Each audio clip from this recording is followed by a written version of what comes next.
Perché ti amo e sta nascendo un mezzo sentimento, dolce aria da incosciente. Fa parte del tuo gioco assurdo, girare intorno a te lo sguardo, come sei pulita, si risveglia dentro me il poeta. Per un attimo di eternità, perché ti amo, io non lo so, ma stai sicura che non dormirò e tu sorriderai pensando che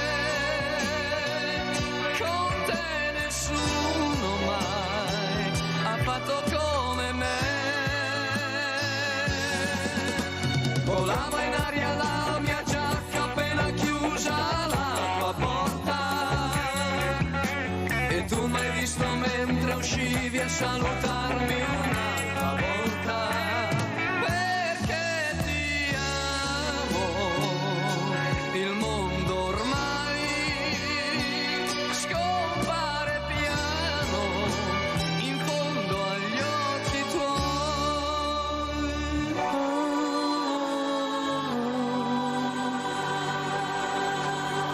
L'estate sembra sempre azzurra, eppure ci son luci ed ombre. Come puoi lasciarmi? Oppure pensi come puoi tenermi? Dolce attimo d'eternità. Perché ti amo, come ti amo, ma stai sicura che non dormirò? Volava in aria la mia giacca appena chiusa la tua porta. Dicevi tu sei matto ma ti amo, il resto cosa importa?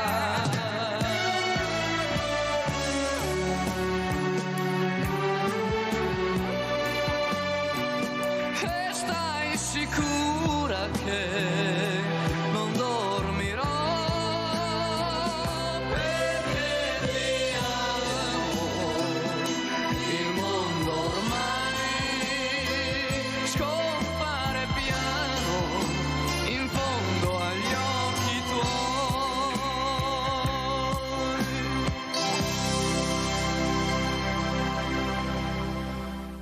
Perché ti amo? Forse dovremmo chiedercelo noi, forse molte donne incoscienti del pericolo che incontrano e soprattutto poi che continuano e non riescono a capire che devono lasciare questi uomini pericolosi, violenti, gesti, parole, sguardi che noi donne riusciamo a capire molto bene, perciò bisognerà veramente che qualcuno si impegni come uomo anche, ma anche come persone, a cercare di frenare questo mondo di numeri che fa impressione. Abbiamo aperto il 2024 con già 7 vittime, una cosa indegna, indecorosa, incivile per un paese democratico e che si chiama civile. Saluto gli ospiti, abbiamo in presenza Giulio Bellemo, Presidente Associazione Ville Veneti e Castelli. Grazie Presidente di essere qui. Grazie a voi. Saluto anche Marzio Favero, consigliere Regione Veneto Lega Nord. Grazie Favero di essere qui con noi, veramente grazie, persona pacata, moderata, che forse questa mattina riusciremo a capire questo primo passo per arrivare all'autonomia, perché qualcuno grida gioia, altri dicono calma, è tutto in alto mare. Allora Favero, può spiegarci per cortesia, lei che sa spiegare anche molto bene, cosa siamo riusciti ad ottenere e che passo è stato fatto? Perché guardi che in giro c'è una confusione che lei non può immaginare, forse perché qualcuno non riesce a capire che abbiamo bisogno di spiegazioni chiare e limpide. Prego Favero. Sì, intanto un saluto a tutti voi e anche agli ospiti che ci seguono da casa. Allora, va chiarita una cosa, la proposta di legge che è passata al Senato, che adesso va all'attenzione della Camera, una proposta di legge procedurale, cioè che stabilisce quali passi devono essere effettuati per ottemperare alla Costituzione. Intanto partiamo da questo dato. Non si sta andando contro la Costituzione, come qualcuno sta pure affermando, ma si sta cercando di attuarla. Chi ha voluto quella riforma della Costituzione che consente forme di autonomia differenziali? Il centro-sinistra, in modo particolare il PD. Quella riforma venne approvata con referendum nel 2001. Viene ricordata come la riforma è il capo quinto della Costituzione e prevede che su 23 materie Stato e Regioni possano legiferare assieme. Si chiama legislazione concorrente, ma concorrente non significa che Stato e Regioni siano l'uno contro le altre, significa semplicemente che lo Stato stabilisce con propria legge i principi che poi le Regioni devono seguire nel legiferare e normare alla loro scala. Questa partita era frutto di un percorso complesso, importante, che aveva fatto tesoro anche dell'esperienza delle cosiddette leggi Bassanini, che avevano portato ad avere un minimo di attuazione di decentramento amministrativo sul territorio, con risultati, peraltro, sottolineo, felici. Quindi è incomprensibile la cagnara che si sta levando su. In primo luogo perché non è una riforma che mette in discussione il trattamento dei cittadini, anzi nei suoi contenuti viene detto e ribadito che tutti i cittadini avranno diritto ai medesimi servizi da parte degli enti pubblici, Stato in primis, ma poi anche Regioni. In secondo luogo, non vi sarà emungimento di risorse dallo Stato verso le regioni più ricche. Rimarrà in piedi l'attuale sistema che prevede che le regioni più ricche siano solidali nei confronti delle regioni più fragili. Cosa cambia? Cambia il fatto che nelle materie delegate dallo Stato alle regioni, le regioni gestirebbero direttamente quelle risorse che lo Stato in questo momento trattiene per sé, gestisce in proprio oppure delega parzialmente agli enti locali. Il vantaggio dove starebbe? Molto concretamente, parlando da persona che è stata nei ranghi delle amministrazioni locali, province e comuni, semplicemente in questo, nel fatto che è sicuramente vero che a livello più basso c'è maggiore efficienza nell'uso delle risorse. Maggiore efficienza significa capacità di fare risparmio. Fare risparmio significa avere più risorse per fare meglio o per fare anche dell'altro. Quindi è una riforma, quella a cui si sta puntando, molto graduale, che peraltro richiederà 2 anni di lavoro per definire i LEP, cioè i livelli essenziali di prestazione da garantire a ogni cittadino, non è divisiva e soprattutto non è la grande riforma federalista per la quale il movimento di cui faccio parte ha lottato per 30 anni. Non è una riforma di stampo federale dello Stato. Lo Stato rimane protagonista fondamentale perché è lo Stato che delega con legge ordinaria le competenze alle regioni e in caso le regioni non si comportino in maniera adeguata può riprendere in mano la situazione perché c'è la clausola di salvaguardia. Non solo, le regioni che non chiederanno forme particolari di autonomia continueranno a ricevere le risorse come le regioni che invece chiederanno di poter esercitare l'autonomia. Quindi siamo di fronte alla classica tempesta di un bicchiere d'acqua che è così cara a una classe politica nazionale che vive più di onde mediatiche che non di riflessione, di sforzo di elaborazione dei problemi, di tentativo di trovare delle soluzioni che siano praticabili e efficaci ai problemi del nostro sistema paese. Anzi, oserei dire che è proprio vergognoso, con dei cortocircuiti paradossali come quello di un centro-sinistra che si mette a cantare l'inno di Mameli in Parlamento in segno di protesta contro questa proposta di riforma. Ridicolo per 2 motivi. In primo luogo perché Mameli era un patriota risorgimentale piuttosto radicale, era un giacobino e quasi tutti i patrioti risorgimentali erano, se non federalisti, autonomisti. L'ho detto anche l'altra sera a Focus, ci dimentichiamo che lo stesso Mazzini che era un europeista, era autonomista a livello infranazionale, che Garibaldi durante la spedizione di Mille chiamò Cattaneo per chiedere come organizzare in maniera federale il sud d'Italia per non consegnarlo ai Savoia. Poi sappiamo come finì, ma buona parte dei nostri padri risorgimentali era federalista per un motivo molto semplice, perché il paese porta al suo interno tantissime situazioni diverse, storie, tradizioni, capacità produttive, e può essere meglio armonizzato con un sistema articolato a livello federale. Faccio presente che la Germania è un paese da sempre federale ed è un paese straordinariamente unito. C'è stato solo un breve periodo in cui ha perso il suo ordinamento federale, è stato il momento più triste della sua storia, quello dell'ascesa al potere di Hitler. Quindi non c'è motivo per guardare con paura verso una riforma autonomista, precisando il fatto che non siamo nemmeno all'antiporta di una riforma di stampo federale che sarebbe quanto di più auspicabile per questo Paese. Ancora più demenziale è che qualcuno accusi un'autonomia inesistente dei mali di questo Paese. Se questo Paese soffre di mali, vanno ricondotti all'unica forma di organizzazione del potere che ha conosciuto dal 1861 fino ad adesso, ovvero sia un potere centralizzato. Allora Favero, eccessiva. È vero quello che lei ha spiegato e le faccio veramente complimenti per i congiuntivi che ha usato, perché i congiuntivi sono i verbi e i verbi sono importantissimi quando si parla. Congiuntivi sono importanti perché come li ha usati Favero fa capire che si stanno facendo dei passi, delle proposte, un passetto si è fatto, però è tutto da vedere e cosa ci aspetterà e cosa arriverà.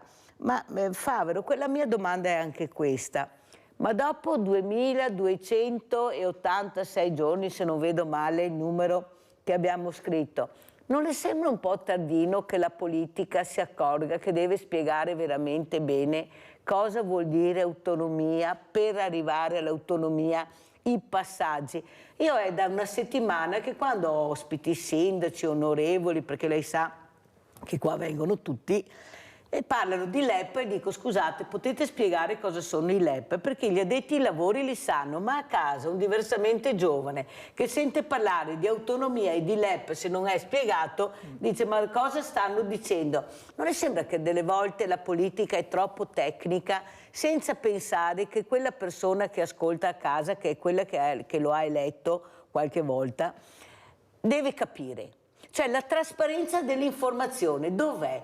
No, se io gli ho chiesto stamattina questo, è perché anche ieri continuo a ricevere telefonate, dico, ma volete spiegarci cosa vuol dire autonomia e cosa è successo? Perché non hanno ancora capito niente. Adesso però quello che sorge il dubbio è che quasi tutti sono in campagna elettorale, ognuno tira acqua per il suo molino e perciò diventano due facce della medaglia. La medaglia della destra e d'altra parte la medaglia del centro-sinistra, centro-destra, centro-sinistra, ognuno li chiami come vuole. Con lei, Bellemo, cosa dice in merito a quello che ha sentito anche, perché riguarda un po' tutti, cioè indipendentemente che uno sia presidente o non presidente, cioè riguarda la persona, riguarda il star bene del paese, del territorio. Prego, Bellemo. Ma è stato chiarissimo, ha precisato bene qual è la situazione e soprattutto si è messo in evidenza il fatto che più che altro è una battaglia ideologica, perché le intenzioni vanno sempre tradotte poi nei fatti, nei concreti, nella stesura.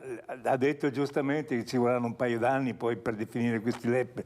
I LEP sono i vari momenti in cui l'autonomia viene concretizzata.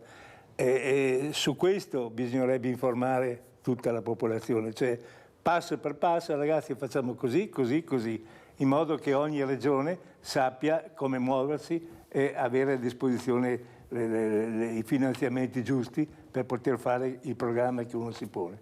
Ecco, è tutto nel concreto che va fatto. Se si parla autonomia sì, autonomia no, la gente non capisce niente, non sa cos'è autonomia. Autonomia sembra che ognuno fa quello che vuole, ecco. Non è così. Bisogna Favero, prego. Sì, è corretto quanto ha detto Bellemo. dobbiamo guardare alla concretezza, all'operatività che consegue dall'uso delle parole. Allora, autonomia in questo caso significa una cosa sola, che si trasferiscono alcune competenze, alcune funzioni alle regioni, le quali regioni dovrebbero poi normare il modo della loro attuazione. Le competenze possono riguardare le attività culturali piuttosto che la tutela del lavoro delle professioni, l'approvvigionamento di energia, le infrastrutture e via elencando. Per ognuna di queste voci vanno definiti i livelli essenziali di prestazione, cioè ciò che va garantito ai cittadini in termini reali di servizio. È chiaro che qui si è aperta una discussione che non si chiude da almeno 14 anni su quanti LEP dovrebbero essere definiti. Perché? Perché il nostro Paese non si accontenta mai di cercare di perseguire ciò che è buono, vorrebbe sempre l'ottimo, e quindi quando si prospetta una riforma si immagina un mondo utopico dove tutto riceve una risposta. Dovremmo partire invece dalla realtà, dai servizi che attualmente stiamo erogando e cominciare a gestire in maniera più responsabile questi. Ci sarà tempo poi per capire se servono altre proposte, altre soluzioni in dimensioni finora poco esplorate. Ma certo, andare a inventare livelli di servizio fondamentali laddove attualmente non ci sono, significa veramente pensare di aumentare una spesa che invece in questo momento è già fin troppo rigida. Favero, le interrompo un secondo perché abbiamo Rinaldo da Venezia, se no mi cade la linea. Vai Rinaldo. Ciao Mirella e buongiorno. Buongiorno, buongiorno. Capisco molto bene, ma non può. Ciao Mirella e buongiorno. Abbassa la televisione, ormai dovresti saperlo. Sì, glielo sbadato. Comunque dopo 2286 giorni che aspettiamo, cosa devi contarne adesso? Che non è già passata sul posto, adesso manca la Camera, che non devo avanti altri 9000 giorni, con mica una certa età non faccio neanche ora a vederla, sta riforma che è qua. Ma le cose che non dico che andare in cerca di contarsi. Va bene? Una riforma, se abbiamo bisogno del Paese di una riforma, i 5 vedi la faccia o no? Ma i deputati, i senatori, che la gente ha, non si ha per lavorare per il popolo, per mettere a posto i problemi. Questo discorso qua, i raddoppia i problemi, o no? Perché non mi pare che sia una buona... Sì, è una bella roba, però no, è un brodo lungo. Fra morire la mano. E i signori politici, adesso che le elezioni, si presenta tutti ne promette qualcosa, guarda che se sorreggio, non so in balza, ma va bene. E purtroppo, la storia qua, quando c'era le elezioni, gli dava anche le mutande da dosso i politici. Dopo non si ricordava più. Allora bisogna che si metteva in testa, Mirella. O ne conta la verità, va bene, se no chi ne conta quello che volevo dire, perché è una roba sbagliatissima. No? Grazie Rinaldo, abbiamo sentito la voce del popolo come tutte le mattine, forse dovremmo ascoltare di più questo popolo che veramente sta cercando anche lui di capire in questo vespaio che si è creato. Allora andiamo a sentire proprio le reazioni appunto sull'autonomia a Treviso e poi commentiamo. Andiamo a sentire. Autonomia, reazioni.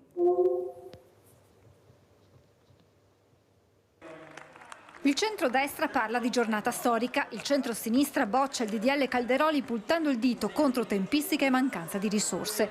Le due facce del voto di ieri al Senato sull'autonomia differenziata in attesa che il disegno di legge approdi alla Camera. Lega e Fratelli d'Italia respingono al mittente le critiche di chi sostiene che l'autonomia farà aumentare le disuguaglianze tra regioni. Se noi abbiamo le persone competenti, brave, e ci sono, attenzione, ci sono in tutta Italia, perché è proprio questo il ragionamento, se riuscissimo a sviluppare le materie attraverso le persone, le idee delle persone, soprattutto le risorse, migliorerebbero tutti. E chi non vuole uno Stato moderno probabilmente si tiene arroccato. La Schlein abbiamo capito che darà battaglia, ma non ha capito che i suoi i suoi del PD all'interno del referendum hanno votato per questa riforma. Sul rischio spaccature tra nord e sud del paese interviene anche il presidente ANCI Veneto Conte. Già oggi ci sono delle differenze sociali evidenti, quindi è lo Stato, spiega il sindaco di Treviso, che non è in grado di garantire gli stessi servizi ad ogni regione. È giusto che ogni regione abbia maggiore autonomia nella gestione delle proprie competenze, fermo restando che i veneti comunque proprio da Costituzione continueranno a sostenere anche quelle regioni che oggi magari hanno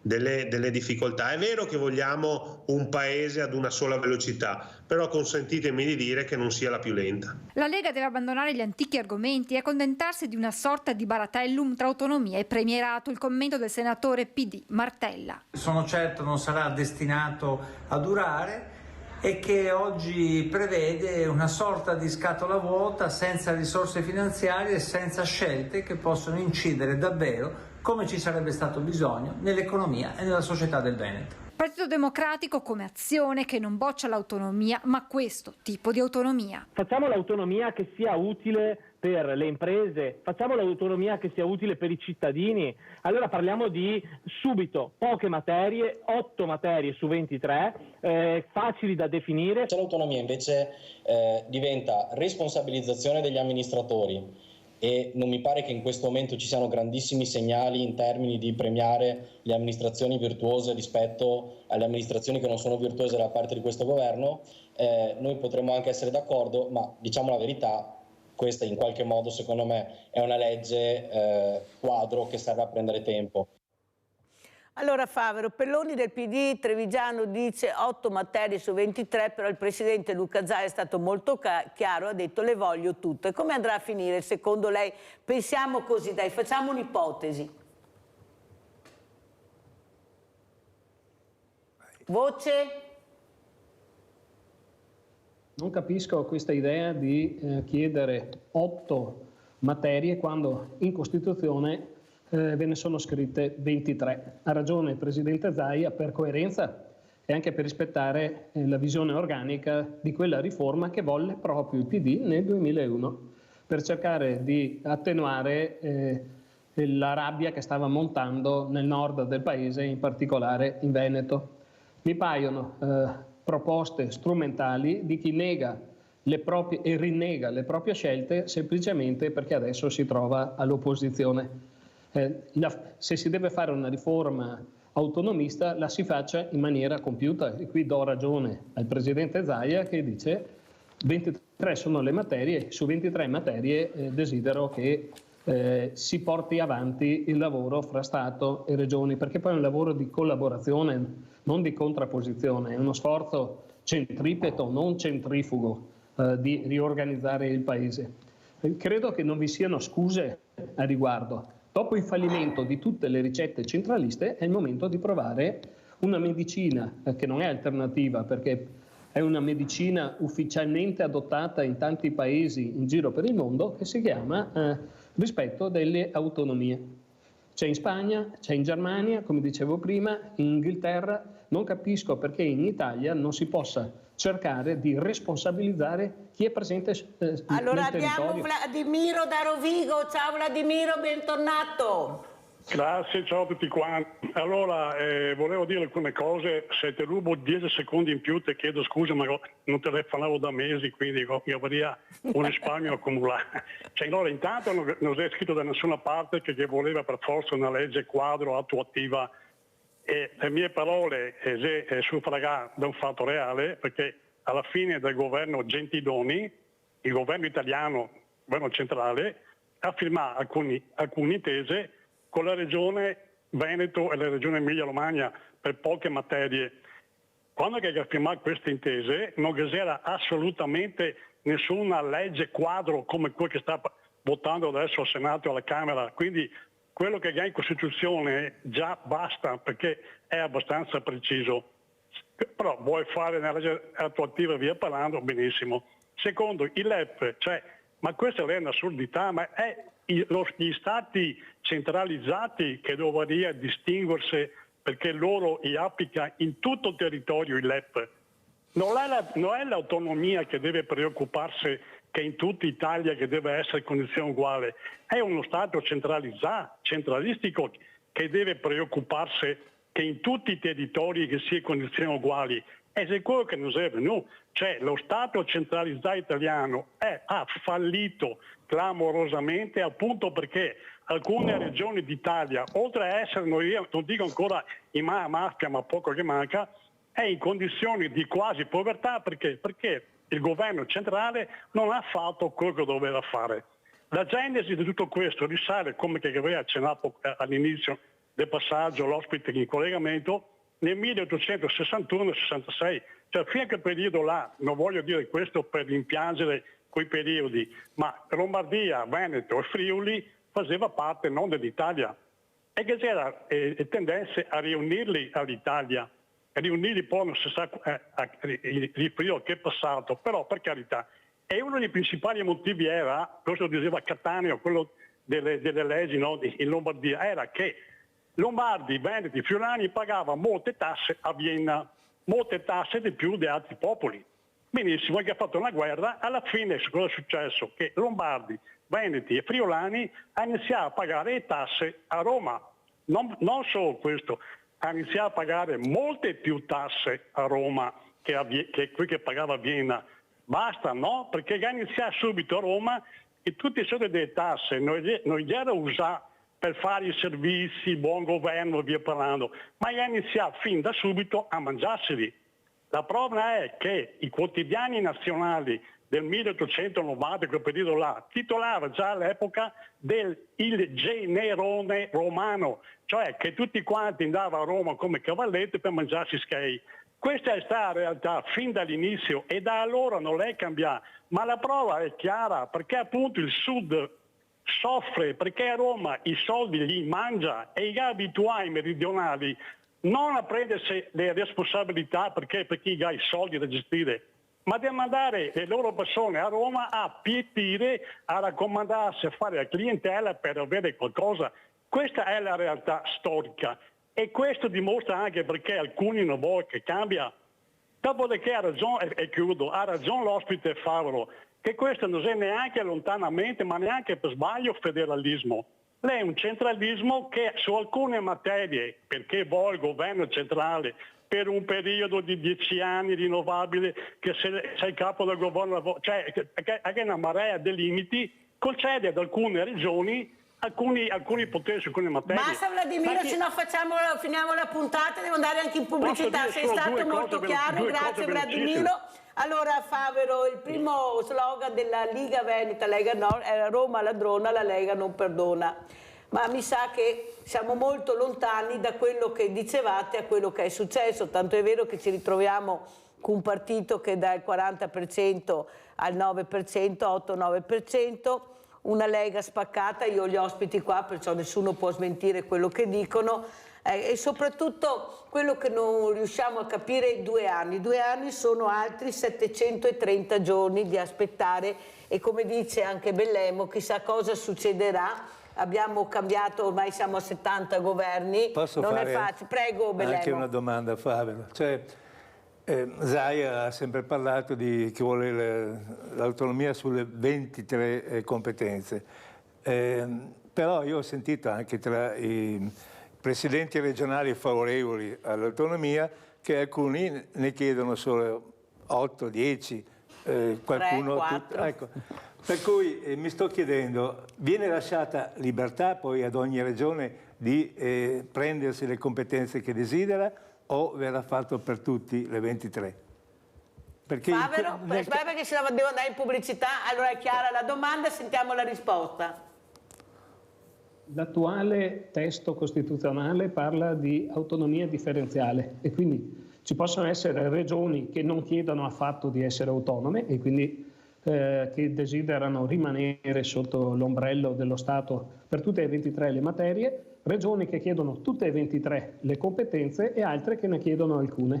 Questo non è un rischio per lo Stato poi che dovrà gestire alcune competenze per alcune regioni e non per altre, con tutti i problemi poi dei bilanci che devono essere guardati? Non è un problema questo? Allora, l'ho detto e scritto in altri tempi e quindi posso ribadirlo qui con grande franchezza, questa riforma è inadeguata. È stata elaborata nel 2001 obtorto collo del centro-sinistra che non ha fatto adesso, che non a caso adesso la rinnega. È comunque una via da sperimentare per capire se vi sono regioni che riescono a essere virtuose nell'uso delle risorse, perché se così fosse e il Veneto si candida a essere secondo me un laboratorio straordinario, poi si potrebbe pensare sul serio a una riforma federale dello Stato. Io capisco anche la posizione del signor Vladimiro, ma ricordo una cosa: le grandi battaglie non si consumano mai in un anno, in 2 anni. Le grandi battaglie civili durano anche decenni. Purtroppo l'autonomia siamo là ormai, Favero. Non è che siano passati proprio pochi mesi. Abbiamo Mauro da San Stino. Guarda, se no cade la linea, Favero, poi continuiamo, devo andare anche in pubblicità. Vai Mauro. Ciao, sono Giorgio da San Stino. Giorgio, no Mauro, mi hanno detto Mauro, un po' di strano Mauro. Ciao Giorgio, vai. Buongiorno, allora brevissimamente sono d'accordissimo con quanto dice il filosofo Favero, praticamente da sottoscrivere anche punti e virgole. Poi lei ha detto una parola: bisogna informare la popolazione, sì, perché i detrattori dell'autonomia che difendono prebende, centralismo e rendite di posizione borboniche giocano sulla pancia, sull'emotività, sull'ignoranza, sull'inconsapevolezza delle persone, no? Ed è quello il loro bacino elettorale. Più si informa la popolazione, più togliamo strumenti a questi detrattori contro questa presunta o parvenza di autonomia, come fa ben capire anche Favero praticamente. Però bisogna andare avanti in piccoli passi. Purtroppo questo paese è nato male e sta andando avanti peggio. C'è una cosa che rilevo anche da parte dei trattori: loro continuano a chiedere perequazione, solidarietà in termini di denari, perché lì non si producono denari, non si parla di rendicontazione, non si parla di avviare processi produttivi. Invece di chiedere solidarietà in termini di risorse, perché non chiedere solidarietà in termini di collaborazione, di know-how, di scambio tra le regioni più capaci, più virtuose, con quelle meno virtuose? Io ho il dubbio che questi qui siano in malafede, perché loro dicono sì, siamo indietro, ma se uno indietro può anche portarsi avanti se ha buona volontà di imparare. Io penso che lì, come ha detto l'ospite, sono troppo abituati storicamente, come ha chiamato l'ospite poco fa. È da decenni che sono abituati a vivere di sussistenza e non sono abituati a responsabilizzarsi in alcun modo e non lo vogliono nemmeno, anche perché, come ha detto Caffiero De Rao, che era procuratore antimafia di Catanzaro, la mafia ha portato a questo sistema di arretratezza voluto, perché le persone nell'ignoranza, nell'inedia, nella impossibilità di scegliere alternative sono costretti ad abbassarsi ai desiderata della mafia, perché se avessero un'opportunità di scegliere un'altra vita, magari di sviluppo dignitoso, di legalità e trasparenza, lo farebbero e la mafia perderebbe potere in quei territori. Diciamocela tutta, questo paese è gravemente ammalato di mafia, la mafia è una metastasi e non so se riusciamo a uscirne bene anche noi. Qualche giorno fa hanno bruciato 2 ristoranti, mi sembra, nel Vicentino, ieri mi sembra, e anche lì quindi sono segnali della mafia che è presente, che chiede il pizzo, è inevitabile. Quindi se non vogliamo soccombere anche noi, io in cuore ho che questo paese, insomma, questo Stato centralista finisca, che ci sia l'Europa delle regioni, delle macro regioni, come ha detto Favero in altre occasioni. Non c'è altra soluzione per stare bene e per restituire dignità a noi e anche al Sud, che imparino a camminare con le proprie gambe. Grazie Giorgio, grazie infinite, devo andare assolutamente in pubblicità.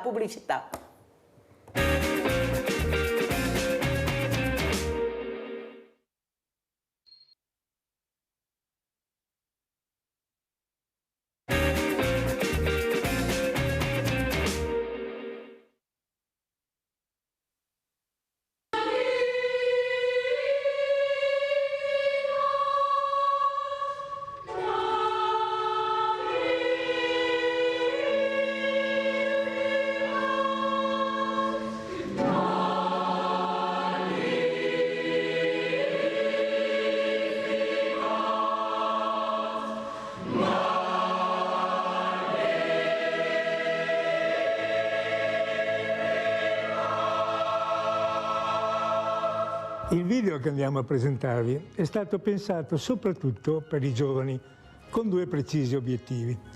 Il primo è far conoscere l'incredibile patrimonio storico, artistico e architettonico che le ville venete rappresentano, un patrimonio decisamente sconosciuto non solo ai giovani, ma a gran parte dei veneti, che conoscono solamente alcune opere del Palladio oppure le hanno conosciute occasionalmente in qualche evento particolare come il matrimonio di un parente o di un conoscente. Il secondo obiettivo invece è quello di presentare ai giovani le molte opportunità di lavoro che esse offrono. Vogliamo mostrare come sono utilizzate non solo per le visite museali, ma per numerose attività ricreative inimmaginabili in prestigiose location come queste. Possiamo affermare che i musei veri e propri sono la parte meno rappresentativa di queste ville, stimabili in poco più di una dozzina, mentre le dimore orientate al turismo sono oggi quasi 700. Sono già più di 130 le ville trasformate in suggestivi alberghi a 4 stelle e alcune anche in affascinanti residence a 5 stelle.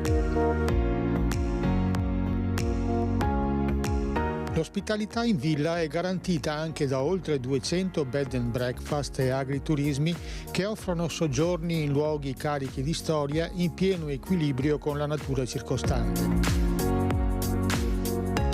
Centinaia di ville, poi, nei loro saloni affrescati, offrono momenti esaltanti per eventi memorabili come matrimoni, compleanni o feste di laurea. Questa è la variegata realtà che vogliamo far conoscere ai giovani per accrescere la loro cultura e per offrire loro suggerimenti validi per un possibile futuro impiego lavorativo. Presentiamo anzitutto i musei, emblema dell'arte classica veneta, che nella loro maestosa bellezza travalicano il tempo, suscitando l'emozione di vivere nel presente l'atmosfera autentica dell'epoca veneziana. Questi maestosi monumenti storici, oltre alle classiche e ricercate visite guidate, ispirano innumerevoli iniziative culturali a scopo didattico o esperienziale che i giovani possono sviluppare in progetti educativi e di promozione territoriale. Ma ovviamente è l'utilizzo turistico delle dimore storiche ad offrire le maggiori possibilità di impiego. Bellissimo. Allora Bellemo, intanto grazie per questo video, ma soprattutto il messaggio rivolto ai giovani, rivolto a quello che potrebbero diventare queste dimore meravigliose. Io sento alberghi 5 stelle, 4 stelle, bed and breakfast, di tutto e di più, ma non sento magari residenze per anziani che se la meriterebbero tutto. Non sento ad esempio campus per i ragazzi che cercano continuamente posti. Cioè io penso che forse la visione dovremmo anche cambiarla. Abbiamo un paese che sta diventando vecchio, abbiamo i giovani che stanno cercando di far capire il loro grido di dolore perché non riescono neanche più a trovare posti per andare a studiare. Allora vogliamo capire forse, Bellemo, che la visione dovrebbe essere un'altra.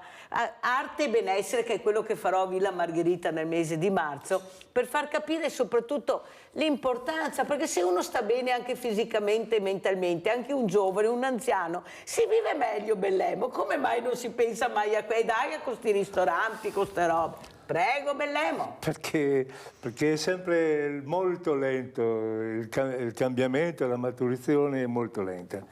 Abbiamo parlato 1000 volte, sono 30 anni che dedico il mio impegno per promuovere e far conoscere le ville venete, ma c'è ancora assoluta ignoranza da parte dei veneti, non dico del mondo, ma dei veneti nei confronti delle ville, che ne conoscono solo alcune e comunque pensano alle ville come musei e basta.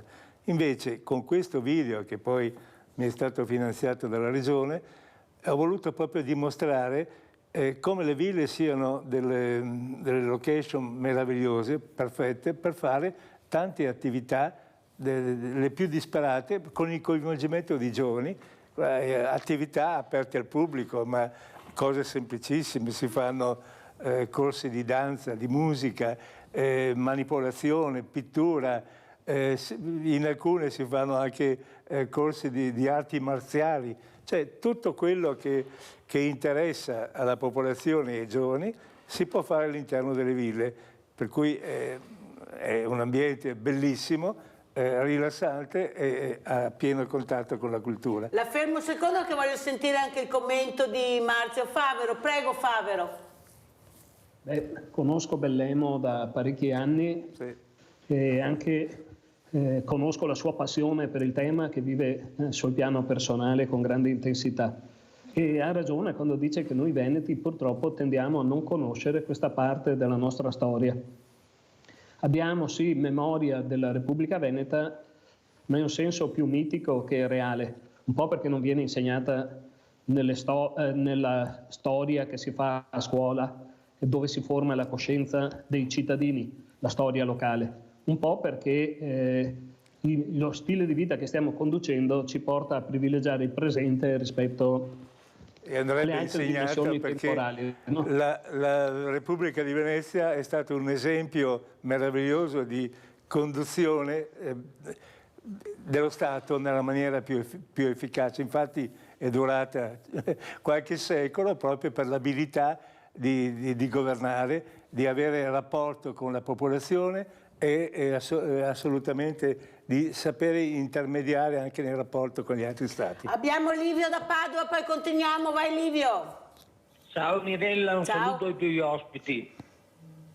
Complimenti che veramente hai dato spazio perché la gente senta, che capisca qualcosa di più di quello che è stato proposto per questa famosa autonomia, e complimenti anche al signor Favero. Dunque, io come tanti altri cittadini siamo stanchi, nauseati di sentire questo discorso e il Veneto, l'autonomia dei ricchi e penalizza il sud, eccetera. Siamo stanchi, basta. Che facciano quello che vogliono, ma che non si ripeta più, che non sentiamo più questa cosa, perché siamo nauseati di questo discorso stupido. E il merito dei ricchi e la secessione dei ricchi, basta. È una cosa che deve finire. Il nostro Presidente della Repubblica dovrebbe mettere fine e dire basta, smettetela di dire queste fesserie. E che cosa serve questo Presidente della Repubblica se non parla mai a favore delle cose che sono ragionevoli? E anche il nostro Presidente Zaia dovrebbe dire basta, finiamola di questo discorso della secessione dei ricchi, perché è una cosa che ormai ci ha nauseato in pieno. Ecco. Non so cosa me la pensi dei tuoi ospiti, grazie. Grazie Livio, come avevo detto, ecco, gli ascoltatori hanno bisogno di capire, di sentire. Vedete che quando dico le cose vuol dire che so cosa vogliono sentire a casa. Però adesso, siccome devo correre, voglio vedere anche questa cosa bellissima, le vie della bellezza, Marzio Favero. Andiamo a vedere le vie della bellezza.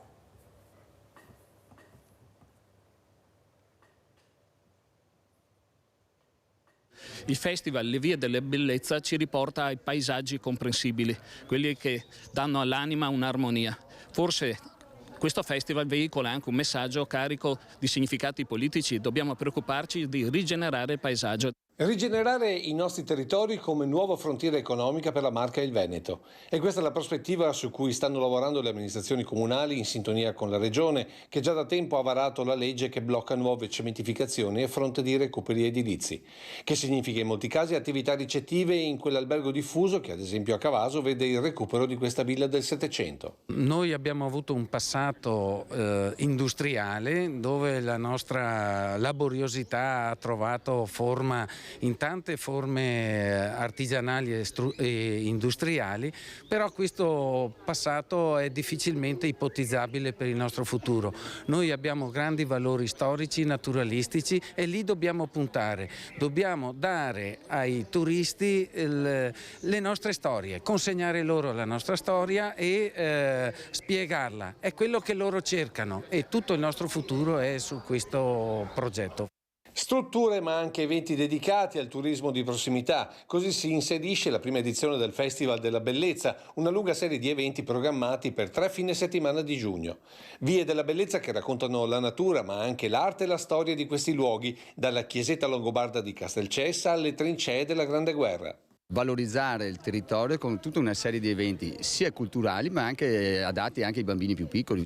Questo tratto di strada che va da Costalunga e arriva alla casetta di San Martino è uno spaccato sui Colli Asolani che è un qualcosa di fenomenale dal punto di vista naturalistico e storico.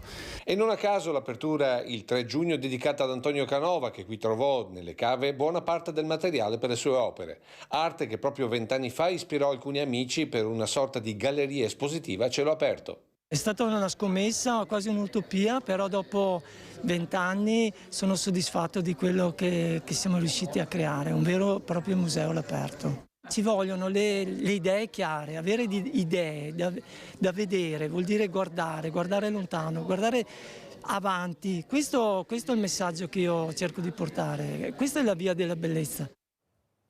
Allora Favero, e lo dico anche a Bellemo, noi a Treviso abbiamo Villa Margherita, una delle più belle ville e penso con una visibilità come poche, perché di solito sono nascoste a parte le ville del Teraglio o in mezzo alla campagna.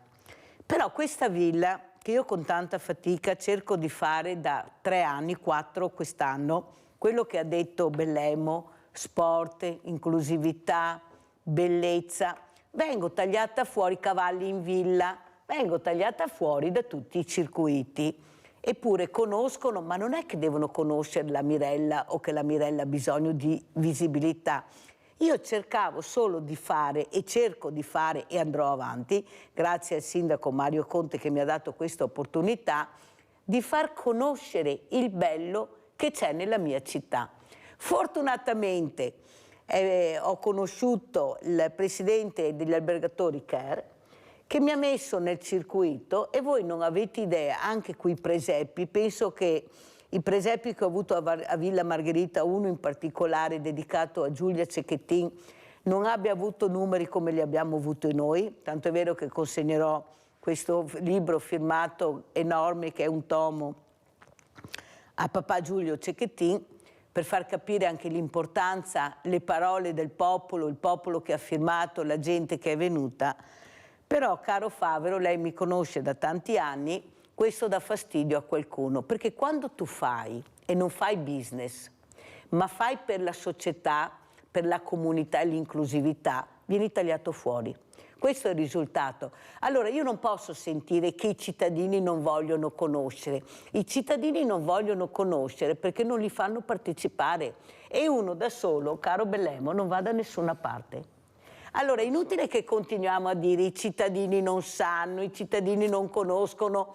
Se tu non fai diventare un'informazione corretta anche a livello turistico di una cosa che appartiene a tutti. Il mio problema è che faccio tutto gratuitamente, Favero, è là il mio grande problema. Non chiedo niente a nessuno, cerco di andare avanti con le mie forze, ma grazie a questa grande famiglia che mi supporta e mi sostiene anche col 5 per 1000 siamo ai top, perché il messaggio che arriva è puro, è onesto. Io ti faccio vedere quello che prendo e cosa faccio con i soldi che mi dai.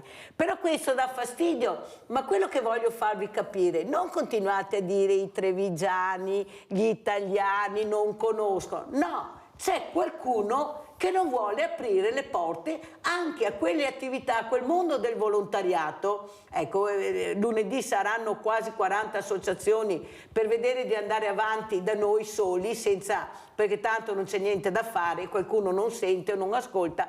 Allora lei è in regione, Favero, ma le pare corretto che io sento qua presidenti di associazioni che danno il massimo, piccole associazioni importanti, che non vengono mai invitate da nessuna parte, dopo ad essere iscritti a regolari album. Ma le sembra corretto che io possa ancora sentire non partecipano, non vogliono, non conoscono? Prego, Favero. Noi abbiamo una fortuna in Veneto che è quella di avere un movimento di associazioni e istituzioni culturali che consente di affrontare anche le carenze strutturali del sistema pubblico, che nel nostro caso si chiama anche carenza di risorse, perché non dimentichiamo, visto che questa mattina abbiamo toccato i temi dell'autonomia, che i trasferimenti da parte dello Stato agli enti locali negli ultimi 10 anni sono stati ridotti in maniera drastica. Quando nel 2009 si affrontò la prima volta la partita dei LEP per arrivare al federalismo fiscale che avrebbe dovuto dotare gli enti locali di una leva di entrate propria, si pensava a un aumento di risorse che avrebbe investito anche la dimensione della cultura. Invece negli anni successivi, dal governo Monti in poi, si è aperta la stagione della spending review, cioè dell'invarianza della qualità dei servizi alla riduzione, di fronte alla riduzione delle risorse, che è un ossimoro, una contraddizione in termini. In realtà se oggi abbiamo un'offerta culturale nel nostro territorio adeguata, molto lo si deve alla buona volontà dei cittadini. Tu, Mirella, questo lo sai.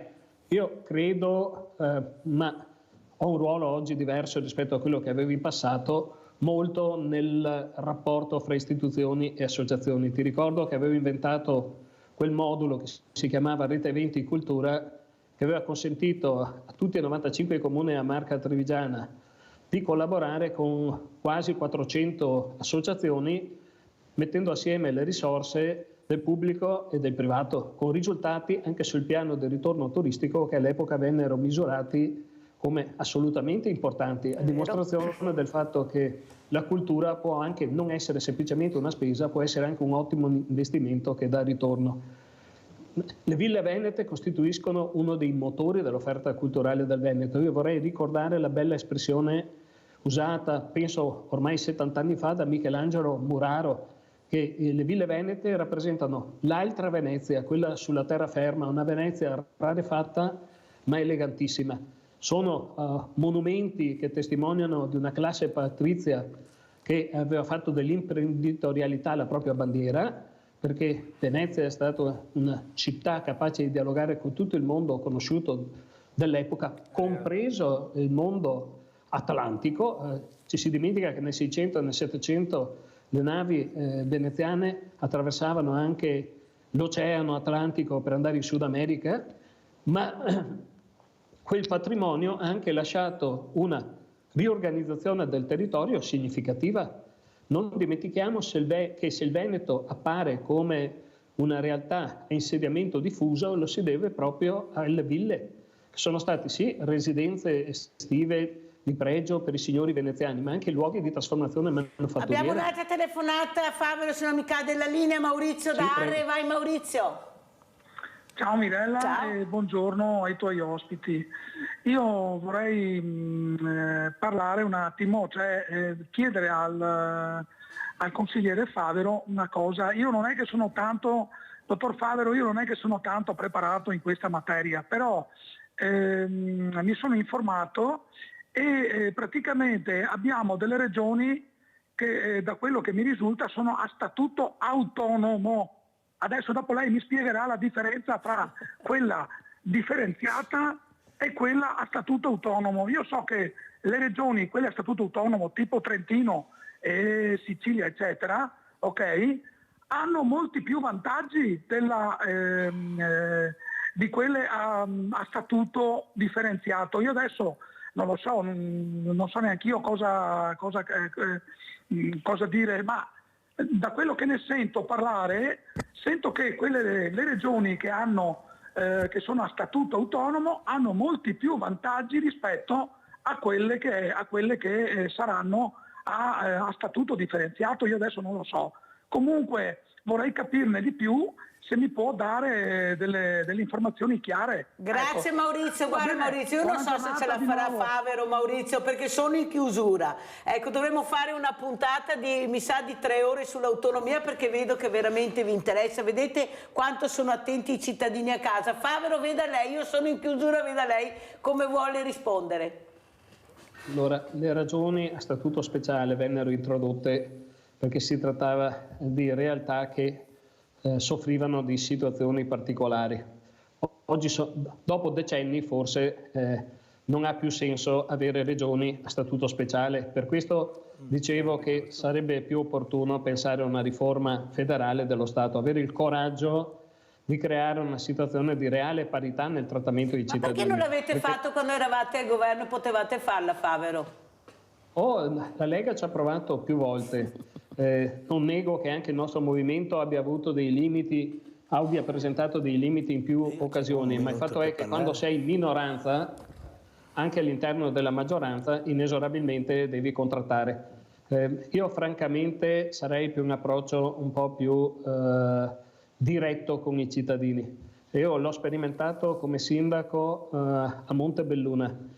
Ho fatto un'operazione di glasnost e perestroica in città dicendo come erano messi i conti, perché dovevo aumentare l'IMU, perché avrei fatto alcune scelte dolorose per la cittadinanza.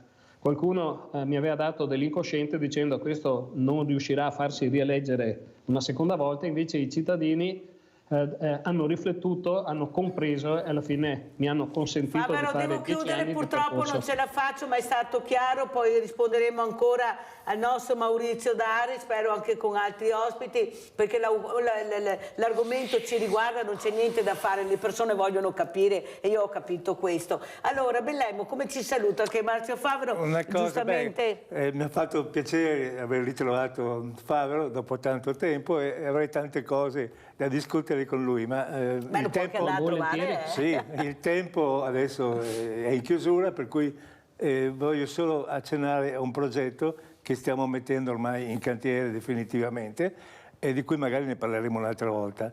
Io ho voluto abbinare appunto la bellezza delle ville venete per farle conoscere di più a una grande passione italiana, il secondo sport dopo il calcio, che è quello del ciclismo. E abbiamo pensato subito dopo il Giro d'Italia di fare il Giro del Veneto, cioè abbiamo fatto un programma di circa 800 chilometri da fare nell'arco di una settimana, una tappa al giorno, visitando tutte le 7 province del Veneto con soste nelle ville venete, in modo da far conoscere e vivere. Cioè, si parte al mattino da una villa, a mezzogiorno si fa una sosta, un ristoro in una villa, alla sera si arriva in un'altra villa, si cena, spettacolo, da dormire per quelli che vengono da fuori, perché questa iniziativa noi la promuoviamo non solo nel Veneto ma in tutta Italia, coinvolgendo tutte le associazioni di amatori del ciclismo e anche all'estero, Svizzera e Austria che sono vicini. Sarà un evento piuttosto impegnativo. Spero di poterne parlare più completamente. E naturalmente Villa Margherita non c'è, naturalmente, ma non importa, noi andiamo avanti da soli, non abbiamo bisogno di nessuno, faremo visibilità da noi, vedete, perché non facciamo business, facciamo inclusività e conoscenza. Grazie a Giulio Bellemmo, grazie a Marzio Favero, grazie pubblicità. Arrivederci a tutti, grazie per l'invito.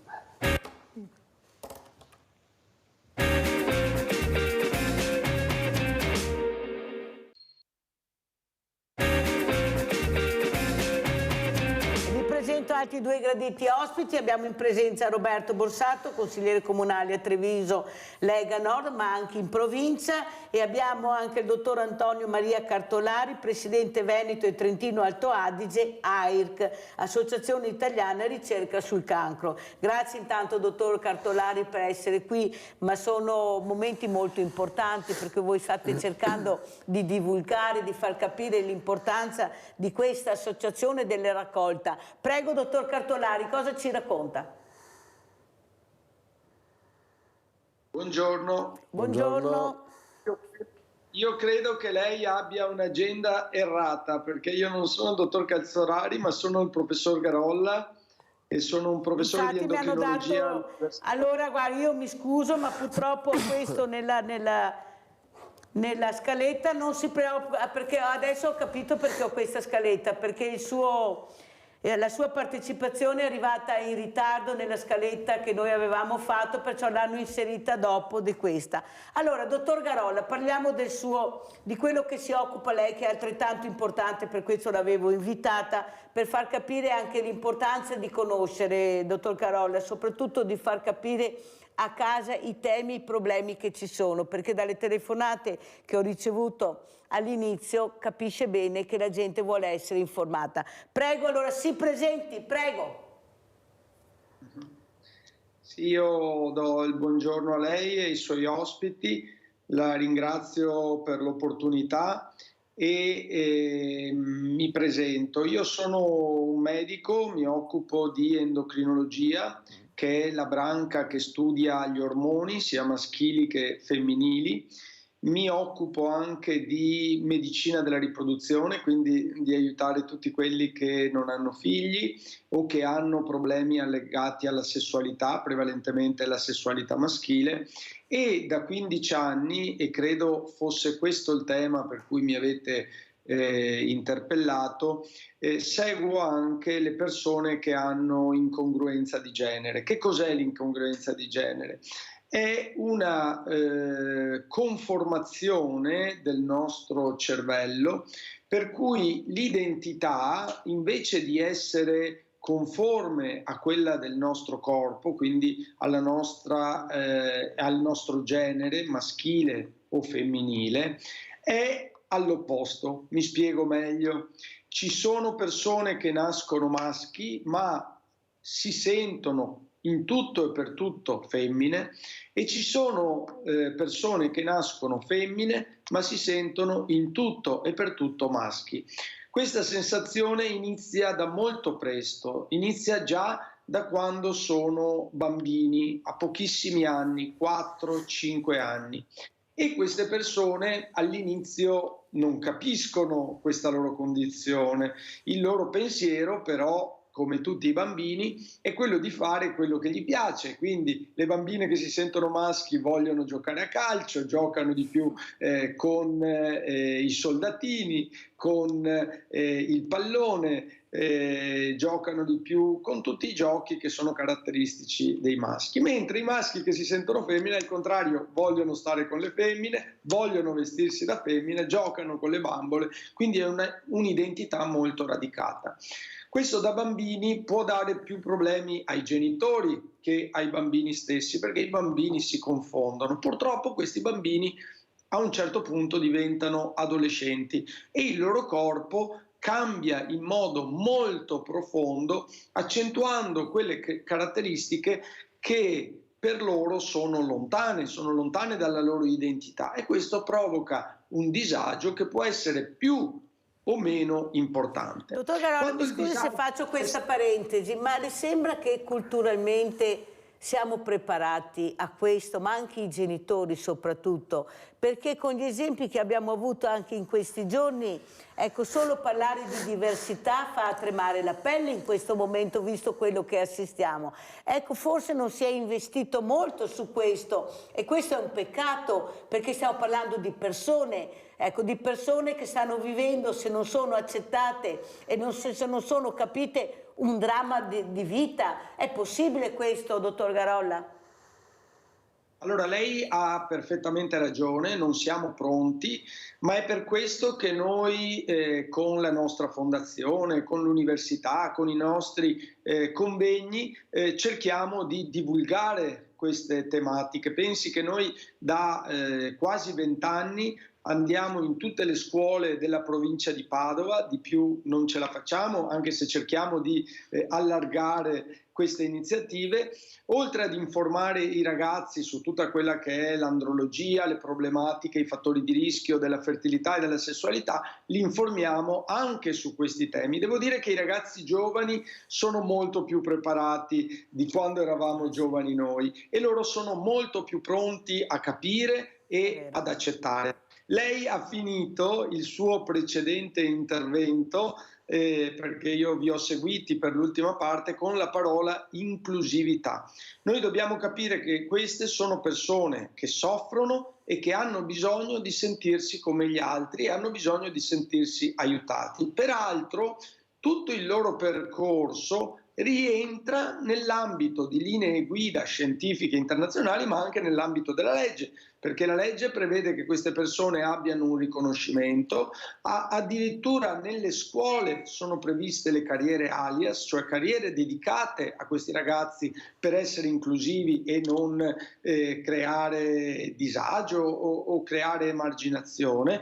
Addirittura l'università prevede la carriera alias, addirittura la legge, come dicevo, prevede che queste persone vengano seguite da medici negli ambulatori, hanno diritto ad avere la terapia ormonale per l'affermazione di genere e gli interventi chirurgici, dopo aver avuto la sentenza di un giudice che, riconoscendo tutti i documenti medici, dà la possibilità a queste persone addirittura di cambiare il loro nome prima di fare la chirurgia. Molto chiaro, dottor Cartolari, sentiamo anche cosa ne pensa, che purtroppo in questa trasmissione devo correre perché il tempo è sempre tiranno. Anche Roberto Borsato, consigliere comunale Treviso, Lega Nord. Sì. Ecco, questa Lega che deve forse adesso un po' divisa, abbiamo visto sul fine vita che macello che è successo, sì, no, no, sì. Ecco, sentiamo Roberto Borsato come commenta le parole molto importanti del dottor Garolla. Beh, diciamo che la politica deve dare una mano soprattutto a queste cose qua, però è solo il tecnico, in questo caso il medico che mi ha preceduto, ha detto qual è la patologia, quali sono le cose, loro devono capire, cioè loro sanno qual è il percorso che la persona deve fare e quindi devono fare in modo che anche la politica, che noi non siamo dentro il problema, quindi dal punto di vista medico lo puoi intuire ma non lo puoi capire fino in fondo, può fare per fare in modo che queste persone abbiano una vita corretta, diciamo lineare come tutte le altre. Cioè, credo che mi fermo qua nel senso di dire ai medici quello che devono fare e alla politica quello che devono supportare le richieste del medico affinché i risultati siano di una inclusività completa di tutto, non le cose che ci fanno piacere e altre lasciarle indietro. Allora andiamo a vedere cosa succederà proprio a Trieste, il Papa a Trieste il 7 luglio. Andiamo a sentire.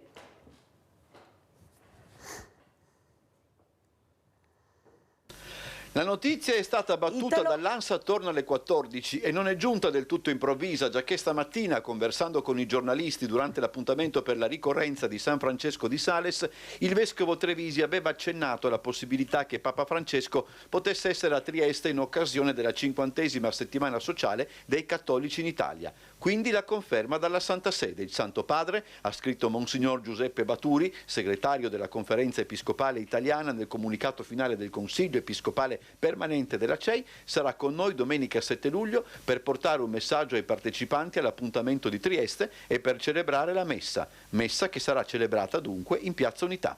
Prepariamoci con la preghiera ad accogliere Papa Francesco, si legge sul sito della diocesi in un comunicato firmato dal vescovo Trevisi, perché sia un momento in cui rafforziamo la nostra partecipazione alla costruzione della nostra comunità ecclesiale e civile. Incontrerà certo tutti i delegati della settimana sociale dei cattolici in Italia, ma poi anche la città, evidentemente la nostra Chiesa.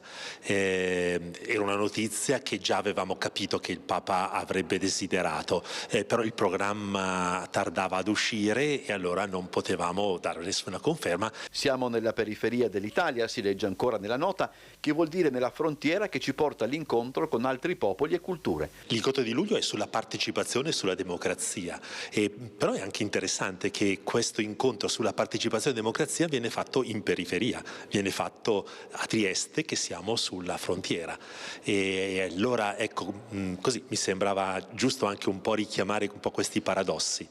Siamo certo chiamati a partecipare, a creare un mondo, ho scritto anche seguendo gli insegnamenti continui di Papa Francesco, di giustizia e di pace, e dall'altra parte anche però aperti agli altri.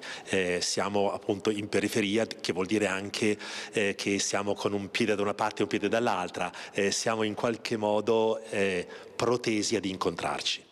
Dunque 32 anni dopo Papa Wojtyla un altro pontefice sarà nella nostra città, anche se nel corso degli anni Papa Ratzinger e lo stesso Bergoglio dalle nostre parti erano stati. Benedetto XVI ad Aquileia nel maggio del 2011, Papa Francesco a Re di Puglia nel settembre del 2014.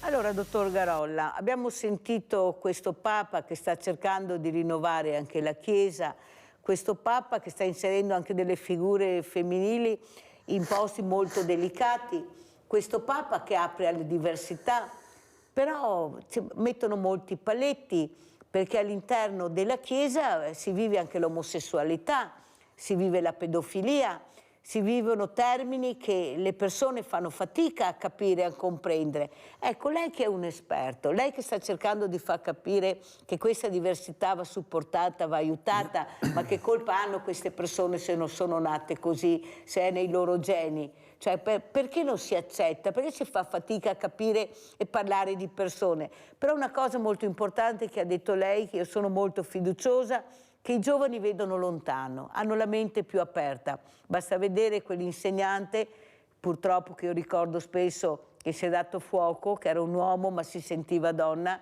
che si è vestito da donna e dove è andato? È andato in classe, dai suoi studenti, perché loro avrebbero capito, non l'avrebbero colpevolizzato. E queste sono state anche le interviste, però qualcun altro ha colpevolizzato, che sono quelli che dovrebbero insegnare invece quello che è l'inclusività, o sbaglio, dottor Garolla? Prego.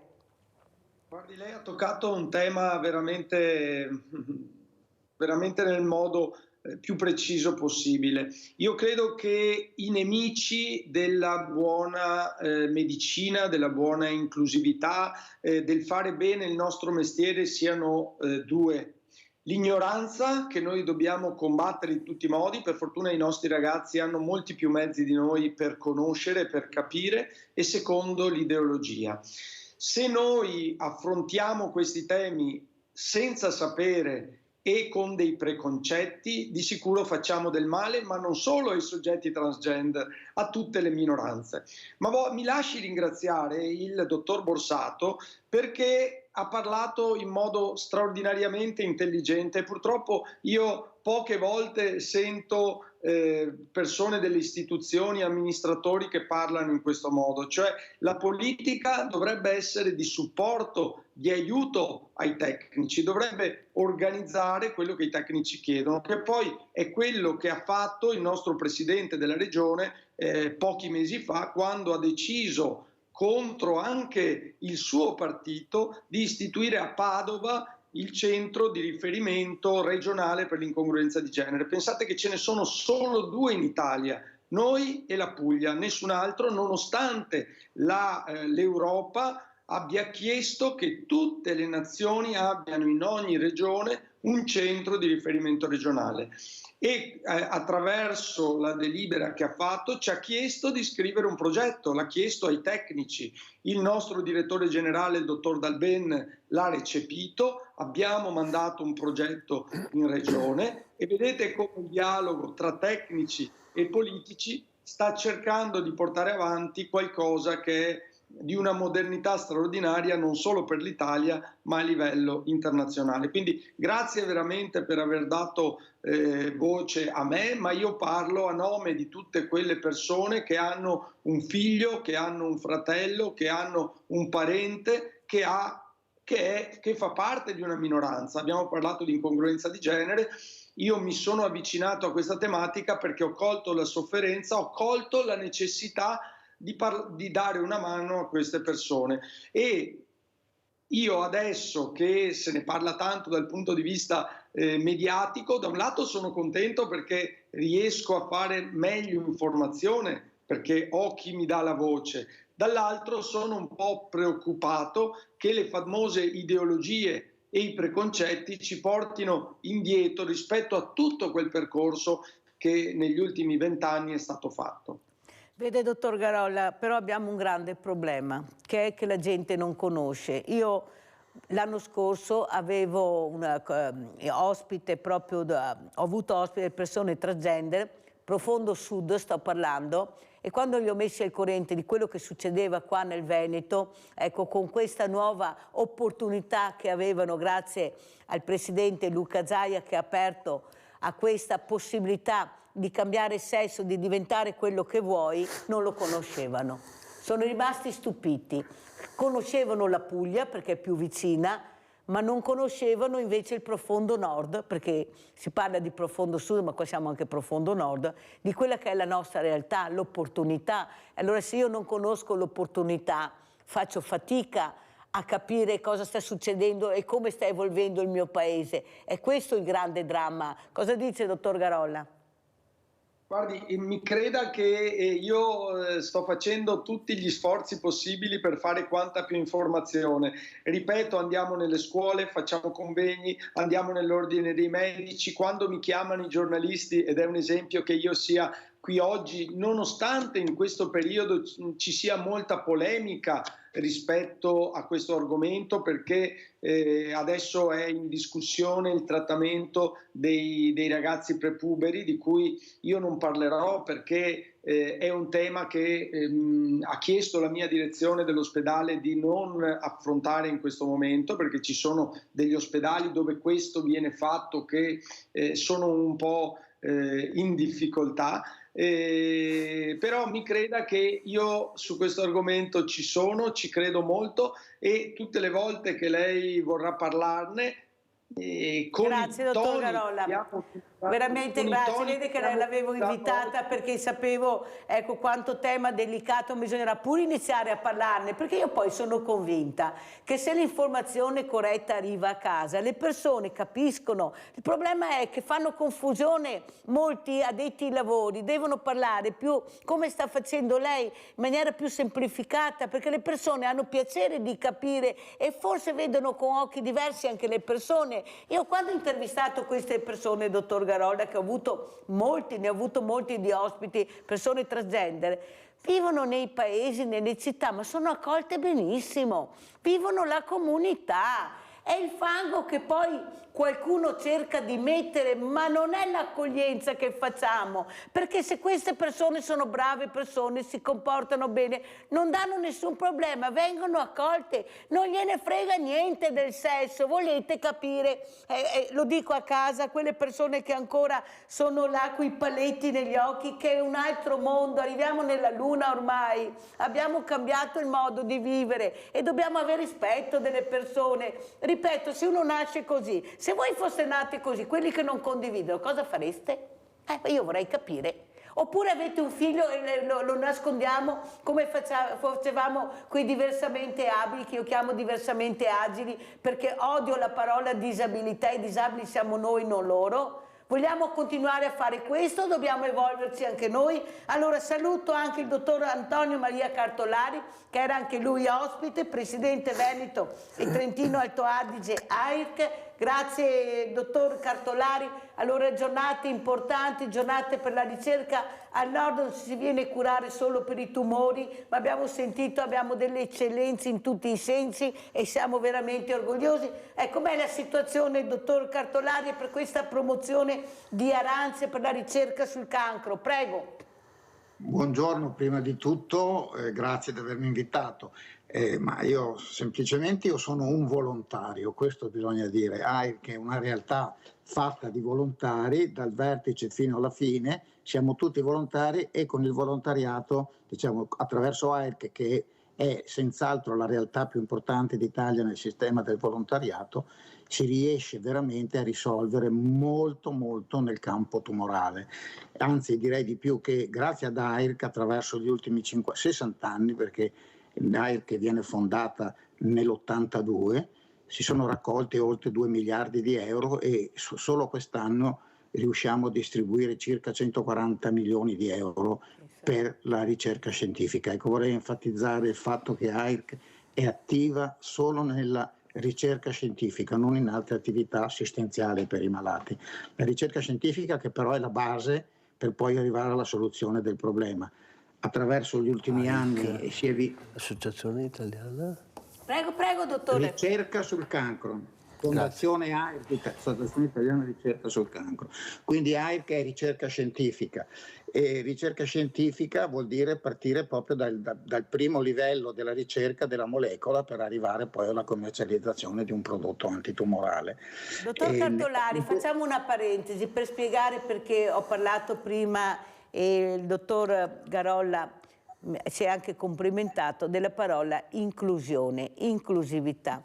Allora io ho diverse associazioni che si occupano di questo, di malati oncologici, di cancro, e soprattutto il grande problema è che se non ci fossero queste associazioni a supportare quello che la persona nel momento che viene dimessa dall'ospedale, che è la solitudine, la depressione, accettare la parola cancro non è facile, eppure soprattutto queste donne che hanno creato queste associazioni, ma anche queste persone come lei nel mondo del volontariato, stanno cercando proprio di mettere le pezze dove la politica non riesce a mettere, non riesce a investire.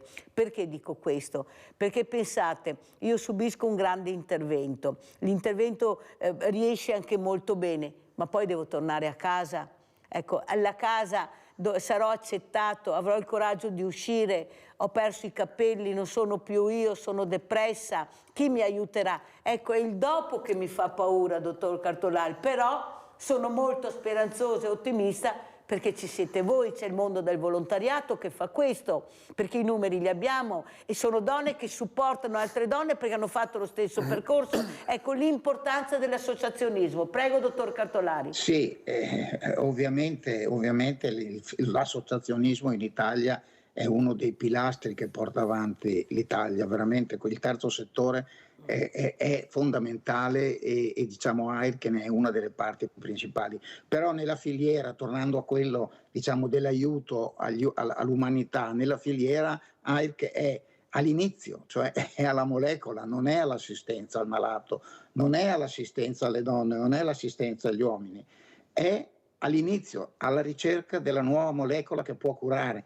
Quindi tutte le altre associazioni che lei ha citato, senza farne il nome ma può liberamente farlo ovviamente, sono tutte associazioni che si occupano del dopo, nel momento in cui il malato, una volta che è passato alla parte clinica, una volta che è passato ad essere operato o comunque curato nelle metodologie più moderne che ci sono, dove l'Italia, grazie anche ad AIRC, è tra i primi paesi al mondo nella ricerca sul cancro, anche questo bisogna dire, ecco che a questo punto intervengono tutte le altre, ma noi siamo l'origine del tutto, cioè lei deve pensare che di cancro si moriva in percentuali molto molto elevate fino a pochi anni fa vuol dire 20-30 anni fa, praticamente l'altro ieri, si moriva veramente a livello di 60, 70, 80%.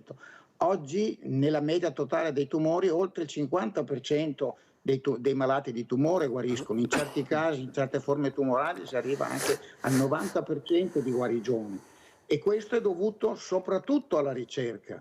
Poi la parte clinica e la parte diciamo medica senz'altro è importantissima, ma la ricerca, e ripeto noi siamo dedicati solo a quello, tutto il montante che il buon cuore degli italiani, perché devo dire che l'Italia è un popolo molto generoso, noi raccogliamo circa 200 milioni all'anno, quest'anno in ricerca vanno 140 milioni di euro, in questo momento ci sono che stanno lavorando in progetti di ricerca 6.000 ricercatori finanziati da AIRC, sono numeri impressionanti, nel Veneto arriveranno quasi 9 milioni di euro per la ricerca scientifica.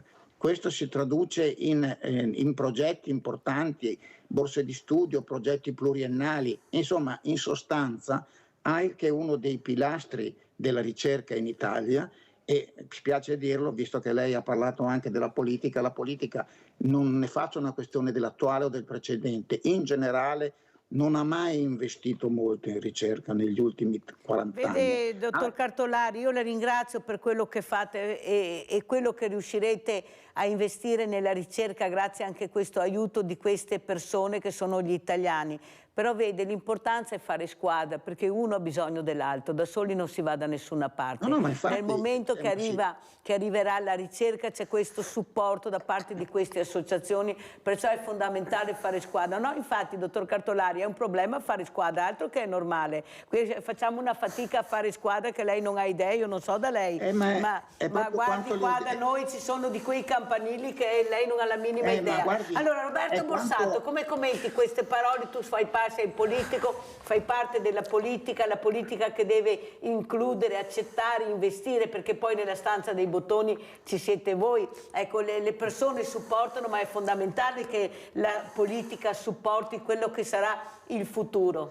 Beh, la politica deve fare la sua parte indubbiamente, diciamo che noi qua in Comune di Treviso non siamo a livello, diciamo, romano, mettiamolo così, dove vengono legiferate delle leggi, intervengono qua là.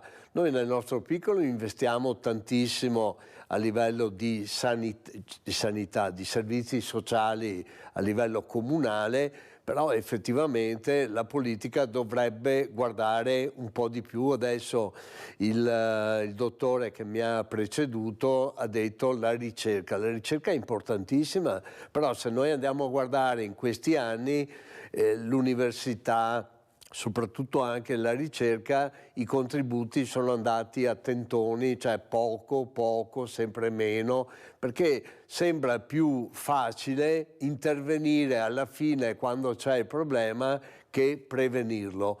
Però insomma diciamo che ha ragione, perché effettivamente ci dovremmo mettere molto di più, sia come tempi che come. Riguardo il discorso che faceva prima, loro intervengono sulla ricerca, ma non sul dopo l'intervento o dopo quando si è manifestato. Il problema, in questo caso, i malati tumorali, però effettivamente anche quello è un problema, perché ho vissuto delle esperienze personali o anche esperienze di persone a me vicine che effettivamente c'è una grossa lacuna da quando la persona viene dimessa dall'ospedale dopo un intervento chirurgico, dopo che deve fare anche tutta una serie di terapie, quello che deve fare. Però alla fine loro si trovano da soli. Le famiglie sono veramente lasciate in solitudine. da sole, diciamo. Dottor Garolla, ecco, come commenta queste parole? Lei poi endocrinologo che capisce benissimo dove dovremmo veramente arrivare anche con la politica, di non fare i politicanti ma veramente di fare i politici seri come i padri di famiglia, tagliare i rami secchi perché altri fioriscano. Prego, dottor Garolla.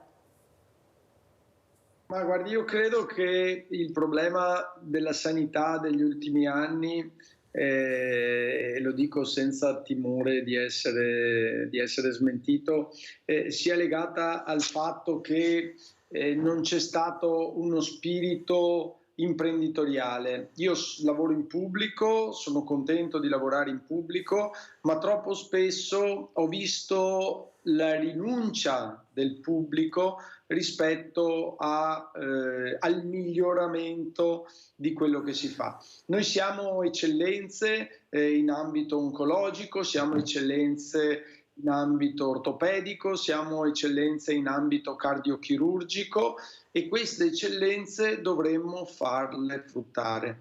Se voi pensate, tutti i piccoli centri di medicina, tutti i centri privati, i laboratori che stanno sorgendo, fanno fior di quattrini sulla sanità. Io credo che in molti settori della medicina si potrebbe guadagnare, anche perché tutta quella parte di medicina che non è nei LEA, che non è convenzionata, potrebbe essere fatta ad alto livello negli ospedali, ammortizzando parte di tutto quel buco della sanità che c'è. Io credo che per troppi anni i nostri amministratori politici non siano stati dei buoni imprenditori.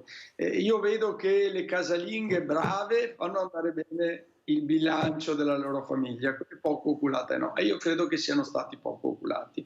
Per quanto riguarda invece il discorso della ricerca, sicuramente siamo in sofferenza con i fondi e ci dovremo pensare se vogliamo che rimanere eccellenze, come diciamo, e voglio anche spendere una parola sul volontariato. Io apprezzo moltissimo tutte le associazioni, le stimolo, le invito ai nostri convegni, ma voglio dirvi che ci sono tanti volontari anche tra i medici e gli infermieri che lavorano negli ospedali.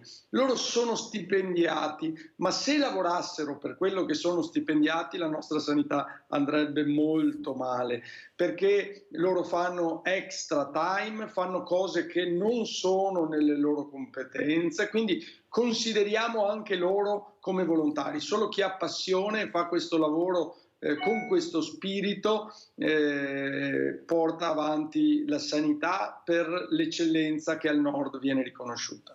Dottor Garolla, eppure ci riconoscono queste menti meravigliosi, questi geni quasi che escono dalle nostre università, specialmente l'Università di Padova, fiore all'occhiello, che poi quando vanno in altri paesi, in altri stati, se li tengono stretti, sono preparatissimi, sono bravissimi, pensiamo anche ai ricercatori, ma non solo. Ecco, secondo lei cosa è successo? Lei che sa di cosa sto parlando, come mai questi giovani se ne vanno? Ecco, io ho avuto un politico proprio del partito di Roberto Borsato della Lega, non faccio nomi naturalmente, che ha detto non è vero che ci sono i giovani che vanno all'estero, non è vero niente, non è vero neanche che sono pagati di più. Capisce che io faccio fatica poi a confrontarmi perché dico ma questo ha capito la domanda oppure sta parlando di un'altra cosa? Allora, dottor Garolla, com'è la situazione? Perché siamo arrivati a questo? Eravamo rimasti non tanti anni fa dove basta medici, non ne possiamo più, basta concorsi, per carità, abbiamo dei numeri pazzeschi. C'è il vuoto da tutte le parti. Cosa è successo secondo lei, dottor Garolla? Lei poi che fa parte dell'Università di Padova. Guardi, la sanità pubblica purtroppo non è attrattiva.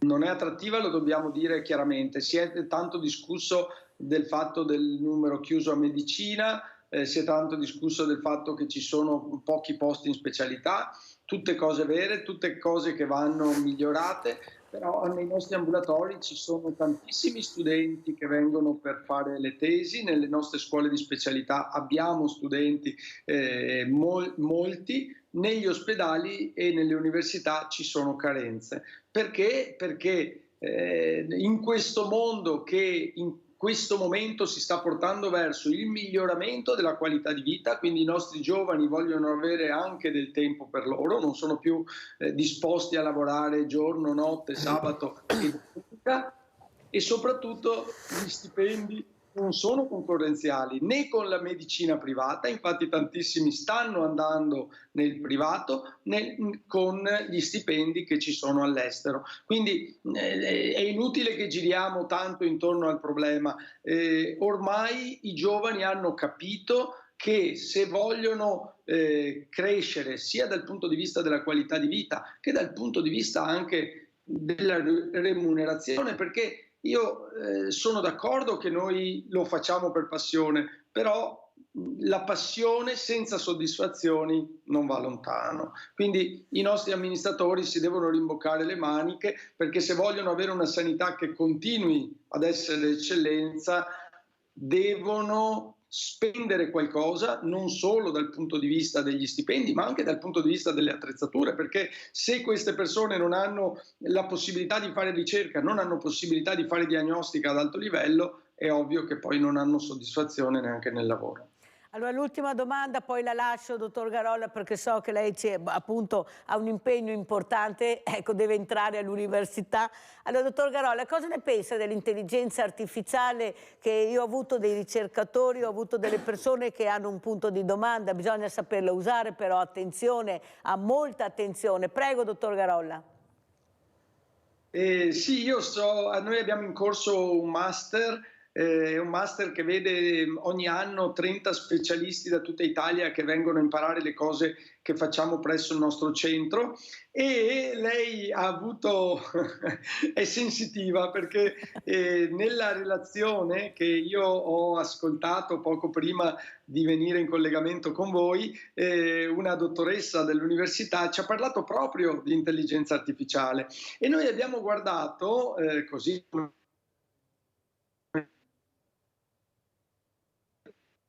Vediamo se riprende.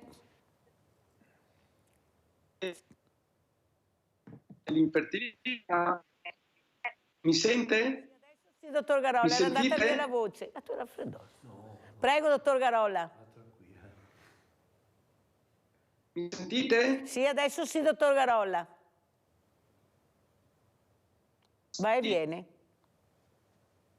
Allora, in attesa di collegarci, vediamo se riusciremo a collegarci. Vi sento. Adesso mi sente, dottore? Sì, ma io non sento lei. Allora, dottor Garolla, non so se riusciremo a fare il collegamento, perché so che lei ci deve lasciare, decida lei. Passo intanto a vedere questo video, testimonianza cancro.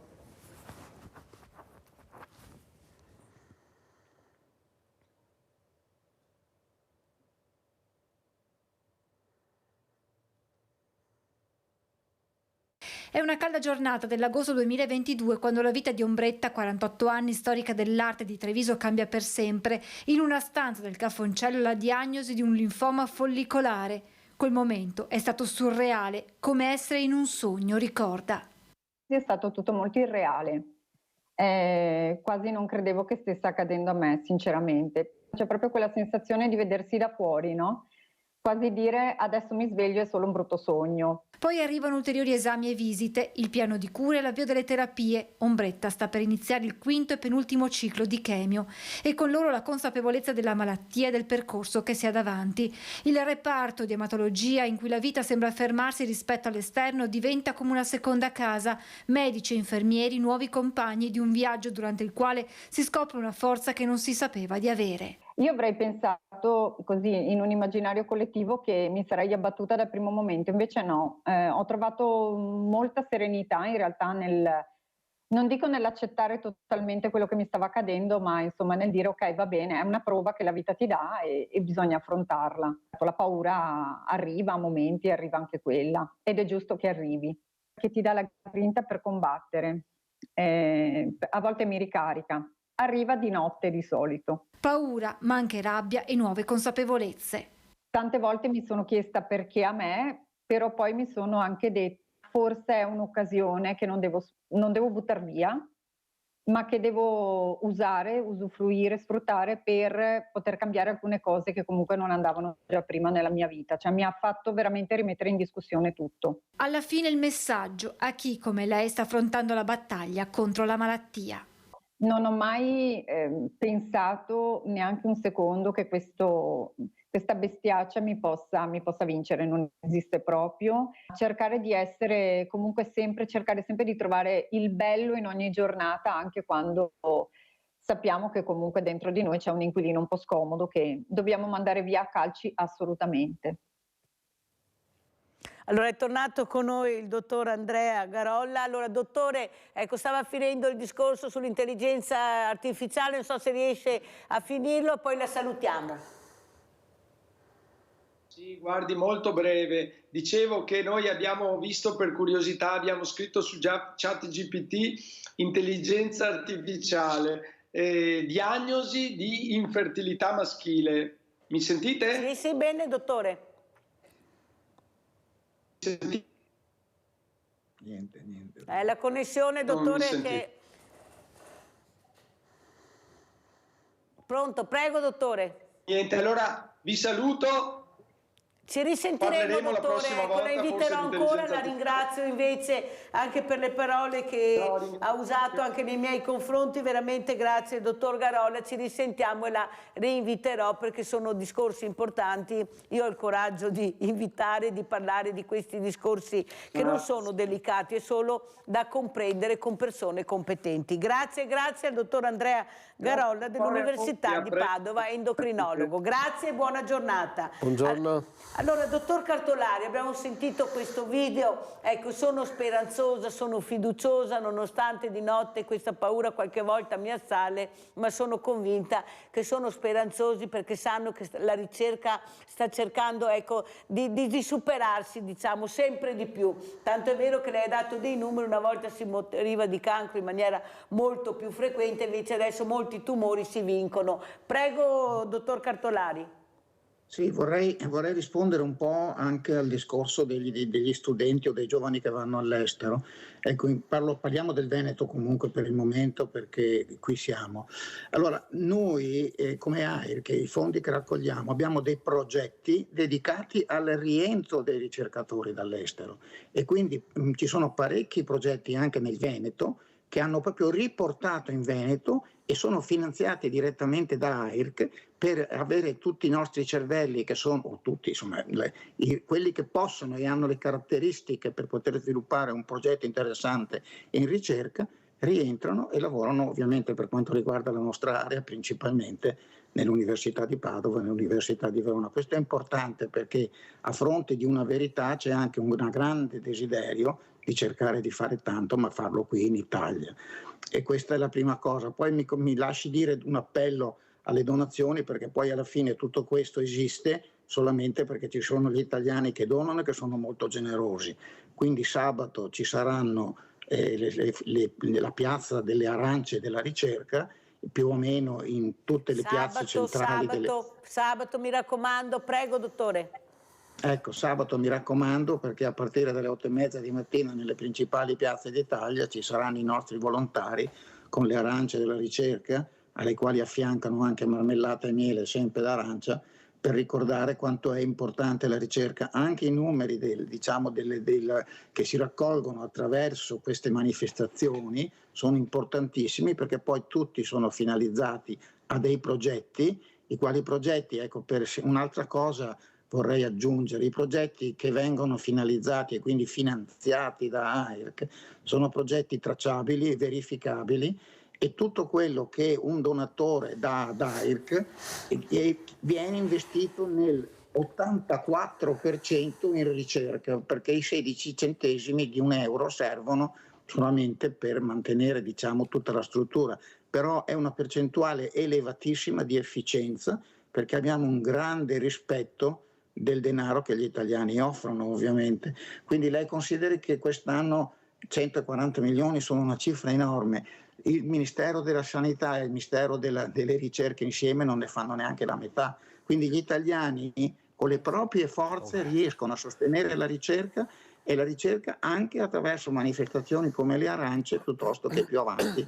Perciò ricordiamo, sabato 27 gennaio nelle piazze italiane ci saranno queste arance, mi raccomando acquistatele, perché sentite cosa ha detto il dottor Cartolari, l'importanza dei numeri che ha dato, dei soldi raccolti, che è veramente una cosa che vi fa onore a tutti voi. Però dottor Cartolari, qua mi rivolgo anche a Roberto Borsato, è vero quello che dice il dottor Cartolari, noi investiamo, cerchiamo di far arrivare questi giovani, questi ricercatori, di farli rientrare in Italia, però io ho avuto il dottor Avruscio, che è presidente dei direttori dei primari italiani, che ha detto per far ritornare un ricercatore ci ho impiegato dai 3 ai 4 anni, è una cosa inammissibile, intollerabile. Ecco qua anche la politica deve intervenire, Borsato, non possiamo avere queste meraviglie che potrebbero rientrare, ma se io le voglio far rientrare ci impiego 3-4 anni, questo l'ha detto il dottor Avruscio, non solo a lui, anche altri ospiti che ho avuto, prego. No, diciamo che i giovani adesso, specialmente i neolaureati, sono attratti dall'estero, da esperienze di vita, anche e soprattutto dal punto di vista economico. Hanno fatto un servizio qualche tempo fa che facevano a Dubai, avevano stipendi da 18.000 euro al mese, però là è anche vero che la vita costa anche tanto di più, perché magari una locazione costa 4.000 euro, la vita costa di più. Diciamo che qua, come è strutturata adesso la società, è meno appetibile per il giovane. Se dopo vanno anche sulla sanità pubblica, una persona che ti salva la vita dovrebbe essere retribuita molto di più rispetto a qualche altra categoria. Dopo abbiamo le strutture private, ci sono medici che si dimettono dall'ospedale, vanno a lavorare sulle strutture private, dopo fanno i medici a gettone presso l'ospedale, tornano in ospedale a più di 100 euro all'ora. Diciamo che qua dobbiamo cambiare il sistema, perché comunque un percorso di laurea costa circa 150-160 mila euro allo Stato per formare queste persone, ma tu devi essere in grado anche di dare una prospettiva futura. In questo momento qui in Italia c'è una grossa carenza di linee, programmatiche, di dare alle persone un motivo in più al di fuori della famiglia di poter restare qui da noi e operare. Allora, dottor Cartolari, come commenta e come ci saluta? Prego.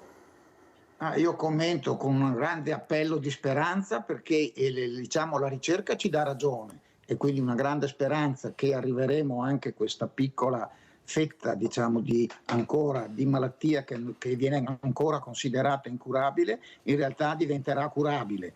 Ogni anno i numeri migliorano, e quindi avanti tutta, anche nonostante tutto quello che è successo recentemente. Mi è venuto in mente il Covid, che ha un pochino rallentato le cose, però oggi come oggi tutto sta migliorando, nei numeri delle guarigioni stanno migliorando, investiamo, continuiamo, e ovviamente conto sulla generosità, ricordando che è un'offerta quella che viene fatta nelle piazze, per cui se un'arancia costa di più che nel supermercato non è perché qualcuno ci guadagna, lo dico anche se può sembrare banale, ma l'arancia che si prende ad AIR, che sappiamo dove va a finire, oltre che va a finire nella ricerca scientifica. Ha fatto molto bene a spiegarlo, perché con quello che è successo meglio spiegare molto bene. Grazie veramente, perché... dottor Antonio Maria Cartolari, Presidente Veneto e Trentino Alto Adige, AIRC, Associazione Italiana Ricerca sul Cancro. Grazie dottore e buon lavoro. Roberto Borsato, come ci saluta?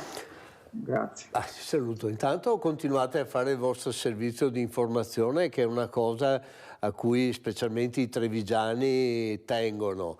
E speriamo di avere più risorse, ma soprattutto impegnarci un po' di più ognuno nel nostro campo. Allora, se la politica si impegnasse come si impegna il cittadino, forse andremo meglio tutti quanti. Bisogna fare squadra e capire quali sono i veri problemi, tagliare i rami secchi e veramente far fiorire. Tante volte bisogna ascoltare anche gli altri. E soprattutto la politica dovrebbe fare questo, perché l'ascolto è fondamentale, perché i cittadini, noi sentiamo dalle telefonate, hanno le idee veramente chiare, non solo i cittadini, anche gli addetti ai lavori. Grazie anche a Roberto Borsato, consigliere comunale sia a Treviso ma anche in provincia della Lega Nord. Grazie, pubblicità.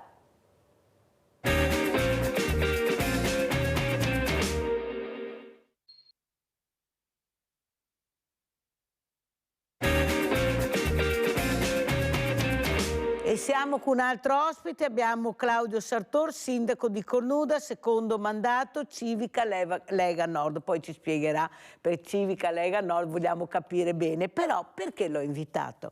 Perché il comune di Cornuda il 22 gennaio 2024 mammografia ed ecografia gratuita. Perciò io veramente le dico grazie, perché stiamo parlando di prevenzione, cose non da poco. Si usa molto questa parola, ma tra dire il Fargas in mezzo al Marco, se diciamo noi altri. Perché ha deciso di fare questo, sindaco Sartor, ma soprattutto l'importanza del pensiero che lei sta cercando di dare, del messaggio gratuita, perché non sempre è così. Prego, sindaco. È un'iniziativa che parte da almeno 3 anni. Quindi stiamo facendo da diverso tempo, ci dà tante soddisfazioni. In verità è il mio assessore ai servizi sociali, che è Catiuscia Salogni, che lo porta avanti con grande impegno, con grande passione questa cosa.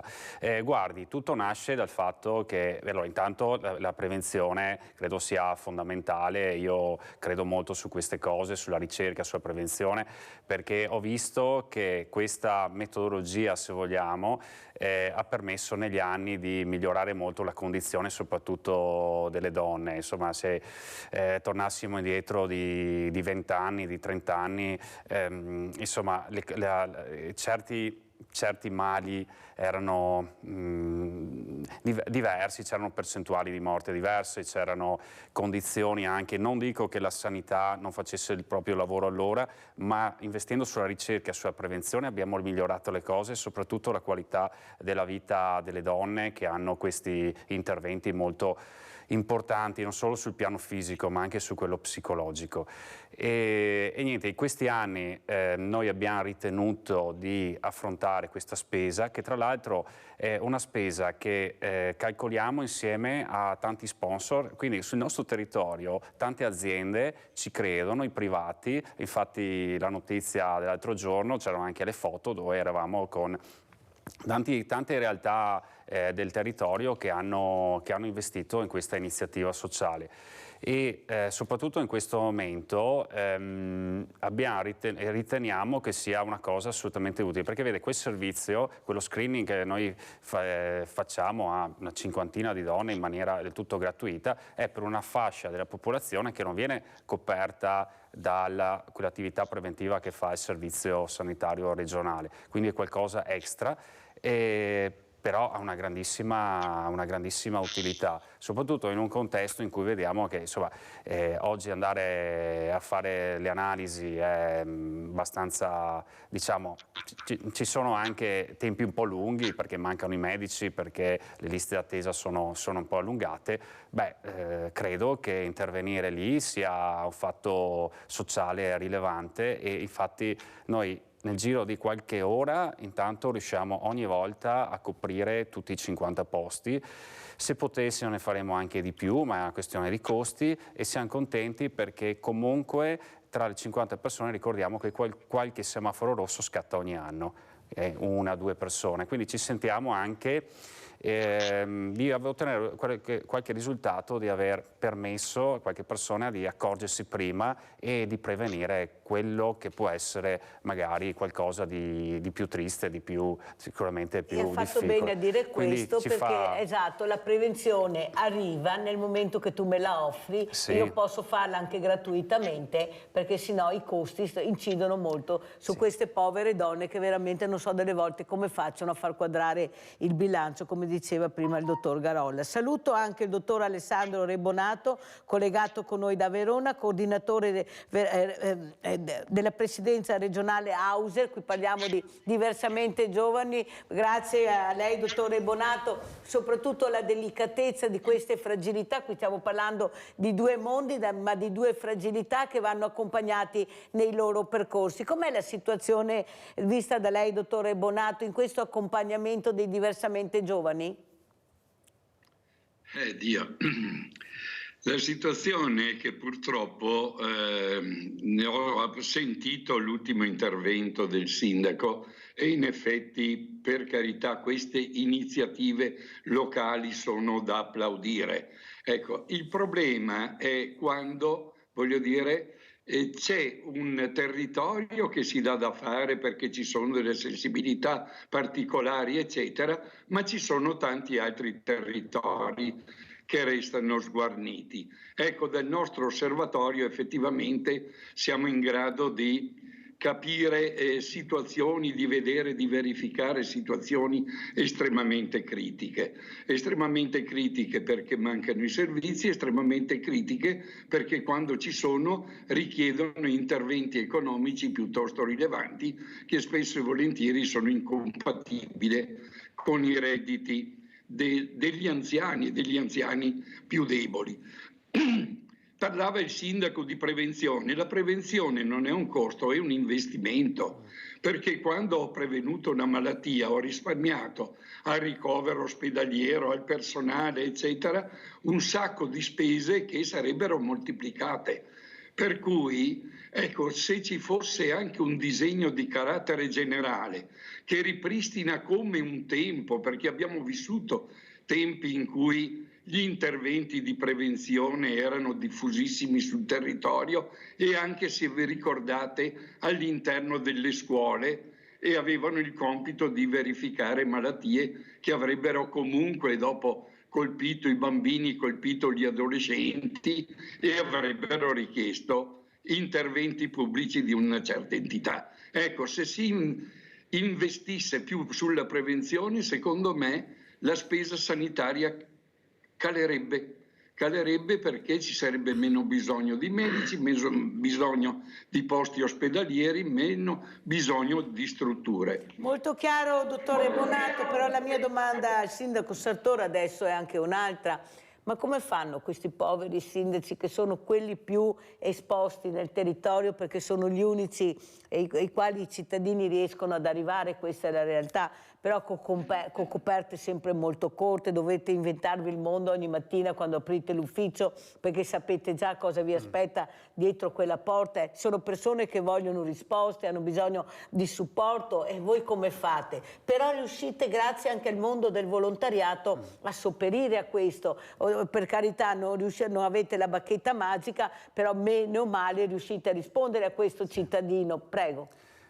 No, ho detto una cosa che devo correggerla. Non è vero che sappiamo cosa ci capita al mattino, perché ogni mattina ce ne capita una. Sempre quello è. Sì, una diversa, ogni giorno c'è un problema nuovo ed è vero che alla fine fare l'amministratore locale ha bisogno di due cose, una grande passione e però anche una grande inventiva, perché ogni giorno servono delle risposte nuove e serve anche trovare soluzioni diverse, quindi dallo sponsor al tentativo. Fortunatamente siamo anche in una zona che economicamente ha ancora una sua importanza, quindi ci sono tante aziende che ci permettono comunque di andare avanti, anche di garantire, come è successo con il servizio di prevenzione che abbiamo fatto l'altro giorno, anche di sopperire determinati costi. Però è vero che ci inventiamo un po' di tutto, perché i bilanci sono quelli che sono, spesso sono ingessati. Guardi, io scherzavo l'altro giorno, ho detto guardate che ci siamo organizzati anche con la raccolta del ferro una volta, no? Perché avevamo delle spese extra, ecco, per andare incontro a determinate associazioni e le abbiamo un po' supportate su questo. È vero, però alla fine si fa tutto, si cerca di far tutto, perché abbiamo comunque un territorio vivace ed è giusto rispondere a tutti, in modo che insomma alla fine si muovono le varie parti delle nostre comunità. Però quello che manca, caro sindaco Sartor, anche se lei dice riusciamo a rispondere tutto, non è vero, perché mancano i servizi alla persona. L'abbiamo sentito anche prima dai illustri ospiti che ho avuto. Io faccio un bel intervento, cerco di dare il meglio di me stesso, esce dalla sala operatoria, va benissimo, però poi quando torna a casa, se non c'è il supporto, diventa un problema. E per fortuna allora che intervengono le associazioni di volontariato, perché voi non ce la fareste, sennò. E soprattutto il cambiamento che devono fare i servizi sociali. Non è possibile che i servizi sociali chiudono venerdì alle 13, quando noi abbiamo una richiesta e una povertà che fa spavento. Basta vedere le file ai banchi alimentari, come stanno crescendo questi banchi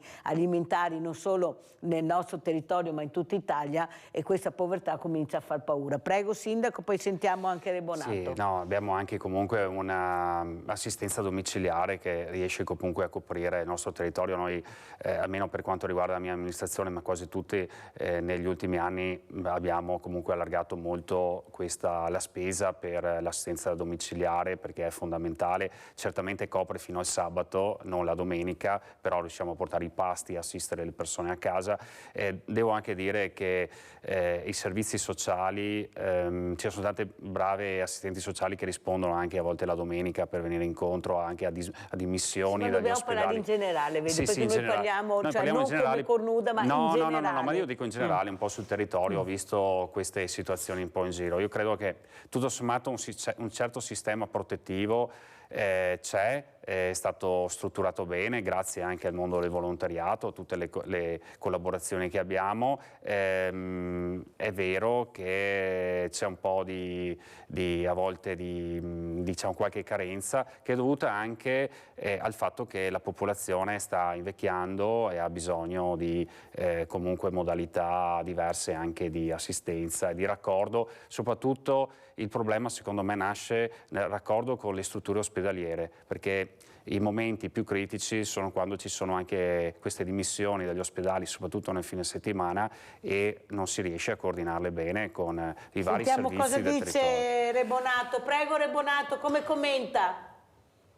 Guardi, io mi congratulo col sindaco perché ha fornito un quadro abbastanza positivo e ottimistico dei servizi ospedalieri e delle attività di assistenza territoriali. Le dirò che come, voglio dire, facente, sono un operatore del volontariato e ci occupiamo moltissimo delle situazioni di disagio, portando gli anziani in ospedale, portandoli a pronto soccorso, andando a fare la spesa, portandoli in farmacia, eccetera. E le assicuro, signor Sindaco, che la situazione non è così rosea se diamo uno sguardo complessivo al Veneto. Oltretutto, come associazione di volontariato possiamo solo tamponare. Le faccio solo un esempio. Nel momento in cui c'è un anziano che ha bisogno di essere portato al pronto soccorso perché ha avuto un problema, l'ambulanza non c'era, chiama il volontario e il volontario lo porta al pronto soccorso, e il pronto soccorso questo deve aspettare 7, 8, 10 ore.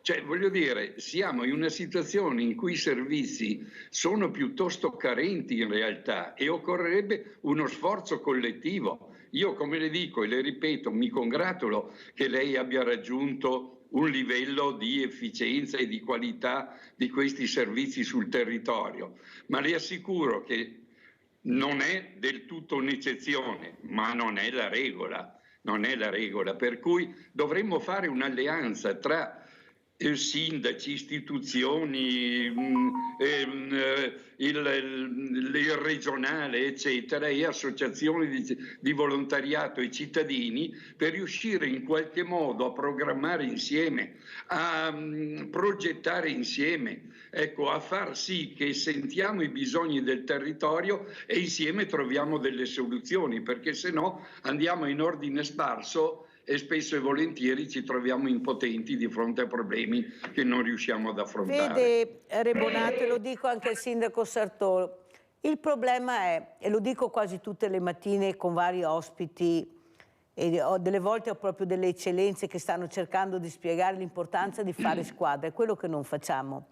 Allora io dico, è inutile che siamo 7.000 associazioni di volontariato se poi non riusciamo ad arrivare alle fragilità, perché non conosciamo il nome, il cognome, non sappiamo dove abita, perché abbiamo tanti campanili, perché io sono più forte dell'altro, perché come ha detto Rebonato, se non si fa squadra non si va da nessuna parte.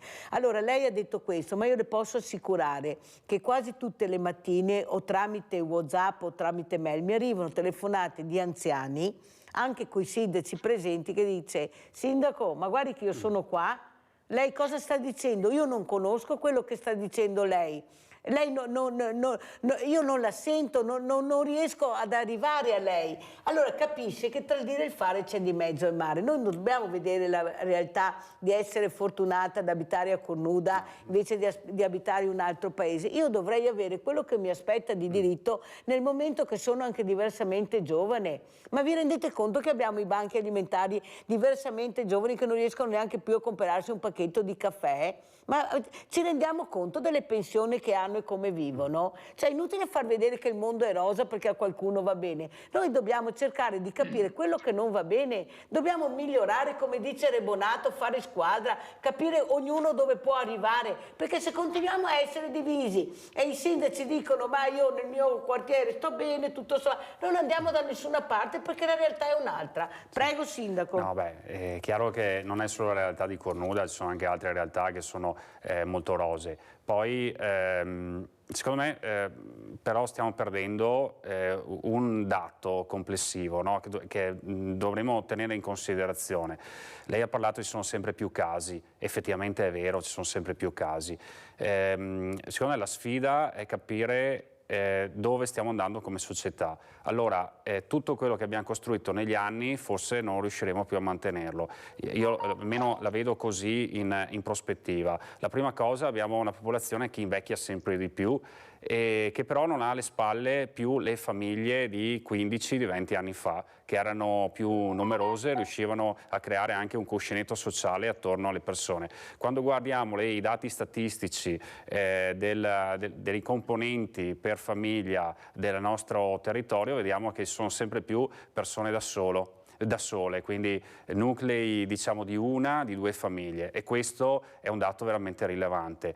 La popolazione sta invecchiando, stanno invecchiando anche i volontari. Quindi in alcune parti tra 3, 4, 5 anni avremo forse anche difficoltà a avere questi volontari che, come veniva ricordato prima, quanti pulmini vediamo ogni giorno lungo le nostre strade con i vari marchi dei comuni o delle associazioni di volontariato che portano le persone a destra e a manca a fare le visite o a portare un pasto o quant'altro.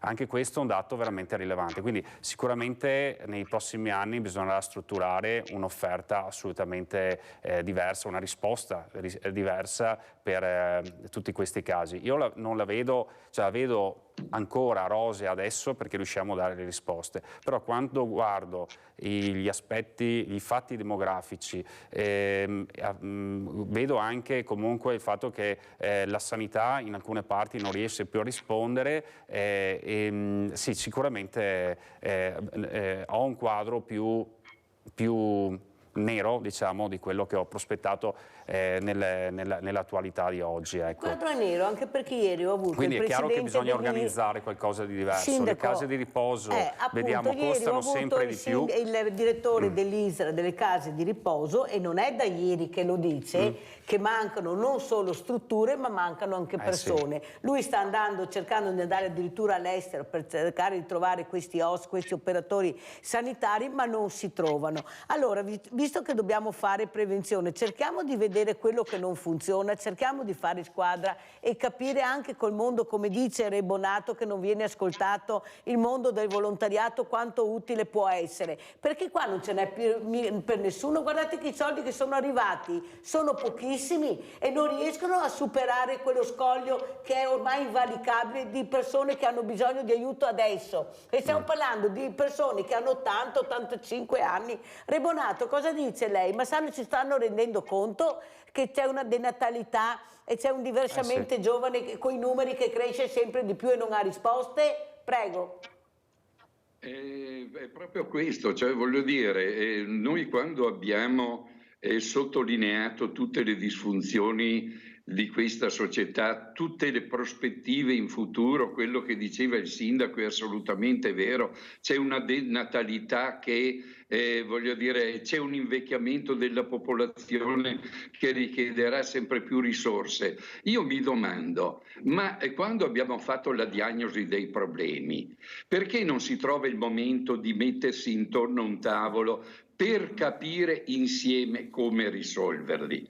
Non è lo spostare le risorse dal pubblico al privato che riusciamo a dare delle risposte. Mi viene in mente che poco tempo fa sono stati stanziati non so quanti milioni di euro per incentivare le strutture private a risolvere il problema delle code ai pronto soccorsi. Non è così che riusciamo a risolvere le questioni, è capire dove quello che è rimasto, quello che c'è, il PNRR, da dove arrivano le risorse, come allocarle, ma lo facciamo insieme, non lo facciamo perché c'è la regione che fa un provvedimento, un sindaco che facendo funzionare la fantasia risolve un problema, le associazioni di volontariato che si muovono a seconda delle richieste. Se non troviamo, e lo dice la 117, la legge del terzo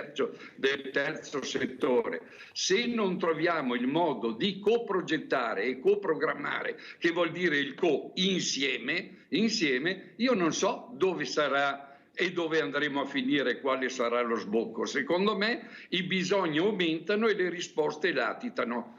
Allora andiamo a sentire anche cosa ha detto il dottor Crisarà. Stiamo parlando di medici di famiglia, di medici di base, di ambulatori. Andiamo a Padova. Scusi, mi è scappato qualcosa perché ho... Crisarà, ambulatori. Come? No, mi scusi, ho proprio la linea che va e viene. Ho un po' di difficoltà, a volte mi scappa un pezzo del discorso. Non so se voi ricevete bene. No, bene, ecco no. Partiamo con il servizio. Ha suscitato clamore l'apertura di uno studio di medicina generale privato nel Padovano. Non il primo caso in regione, sottolinea Domenico Crisarà, presidente dell'Ordine dei Medici e a sua volta medico di base. È figlia dei tempi ed è figlia del fatto che i medici preferiscono andare a lavorare nel privato rispetto a convenzionarsi o a farsi assumere dal pubblico.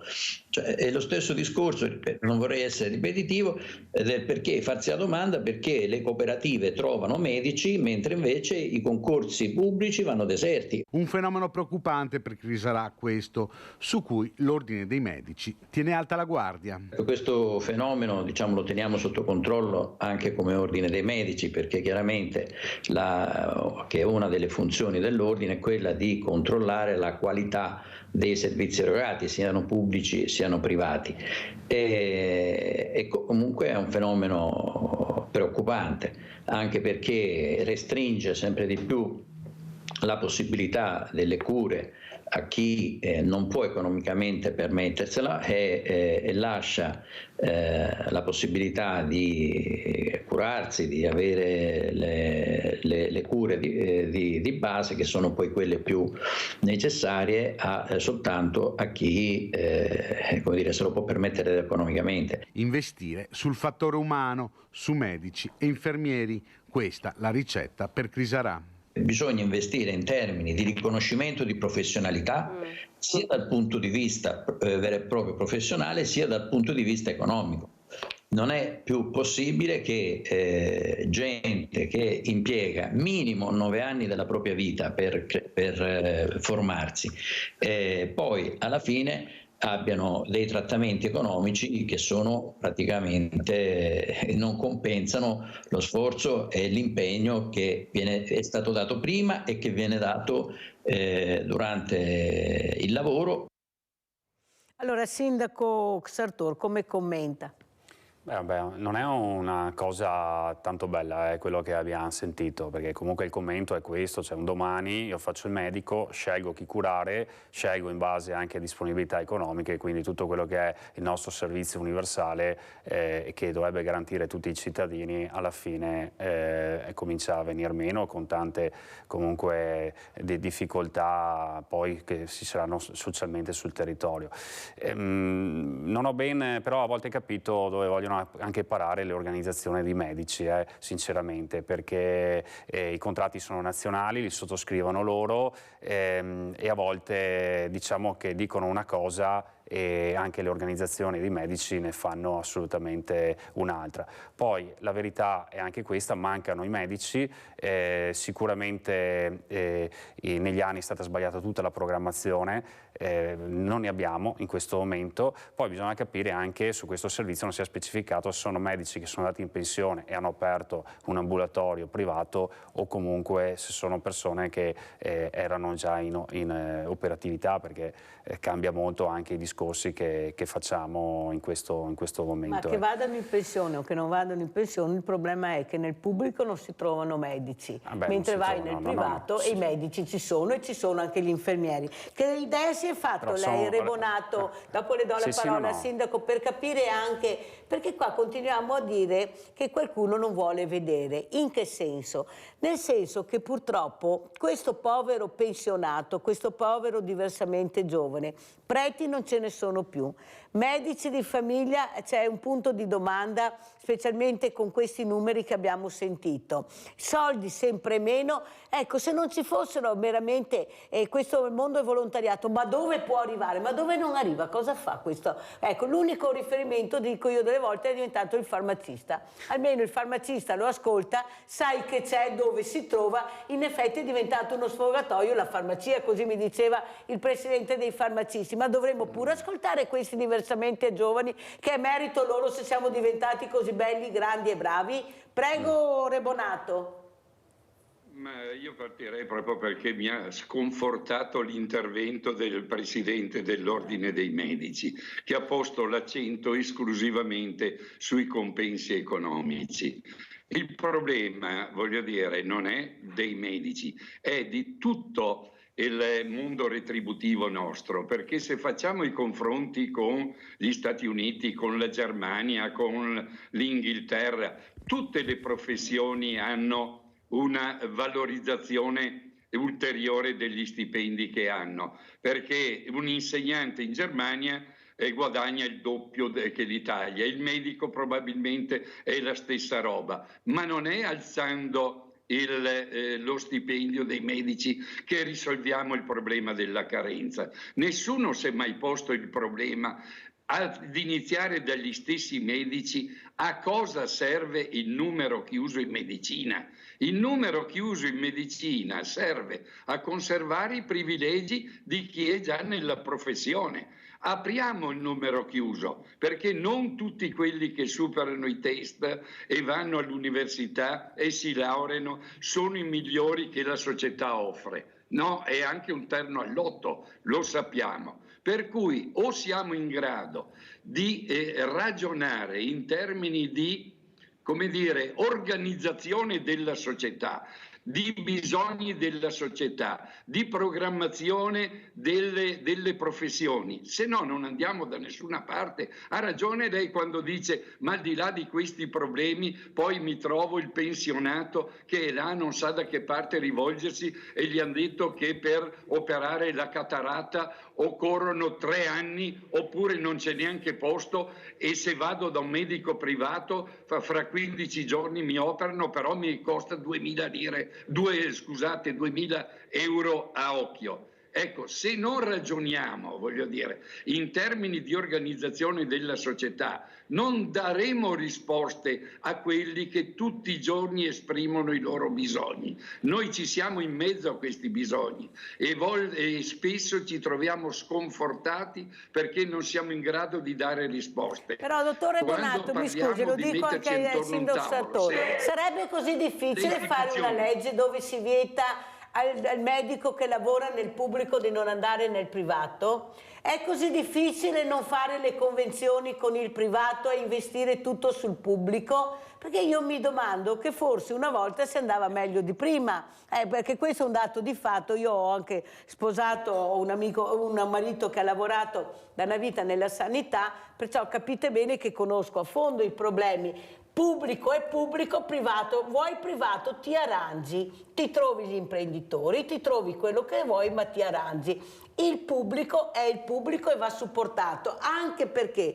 la grande operazione la fai nel pubblico, non la fai nel privato. Stanno cercando di fare i pronti soccorsi pressato il privato e anche là voglio vedere dove arriverà, perché se, sindaco, lei fa parte anche della Lega Nord, anche civica, dice, poi ci spiega, se l'obiettivo è quello di andare nel privato, fallo prima, dircelo prima, non girarci attorno a storie infinite, perché non siamo scemi, capiamo dove stiamo arrivando. Prego, sindaco. Allora, però c'è un dato che forse manca a tutti.